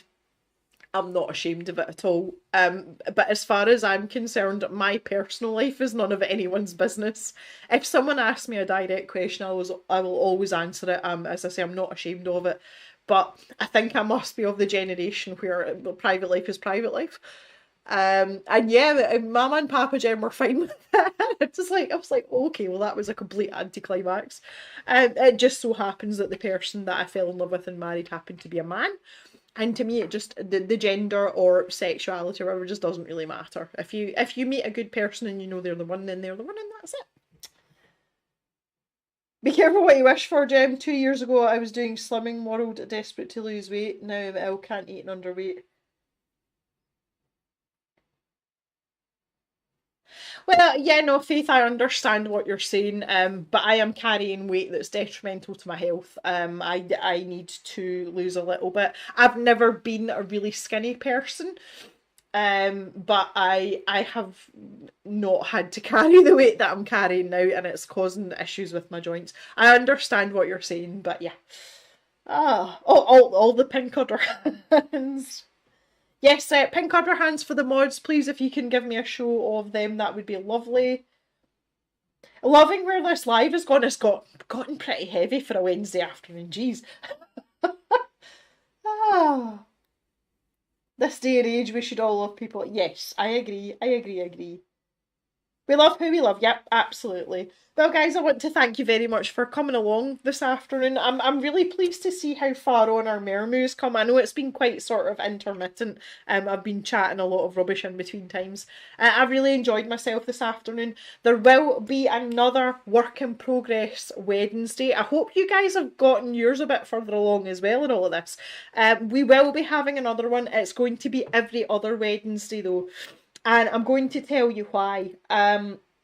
A Wednesday is the only day off that I have. I don't work my proper job on a Wednesday, but I do a lot of cave stuff. But I've always tried to kind of like preserve a Wednesday afternoon just to kick back and chill and have a little bit of gem time, whether that's a bit of gaming or lying on the floor cuddling my dogs or maybe a bit of graphite sketching. And I don't want to lose that, but I do want us to have a bit more streaming time. So our next work in progress Wednesday will be not next Wednesday, but the following Wednesday. So we're going to alternate the Wednesdays. So that is the 13th of September. I will post it up in the community post, obviously, and we will pick another topic of conversation to give us something to have a little chit chat about. So once again, big thanks to our mods and massive thanks to all of you for coming and joining me. And I'm really glad I made it to my beer, even though I've only had like this much out of it. I am going to go and kick back and drink the rest of it and maybe take my little pigtails out here as well. And I hope that you all enjoy what's left of your day. I will see you back in the cave tomorrow, because tomorrow is Thursday and we will have a little video in Rita Berman's Journey Through Asia to go with as well. So enjoy the rest of your day, everyone. Thanks again for coming. Bye-bye for now. Take it easy, everyone, okay? Bye!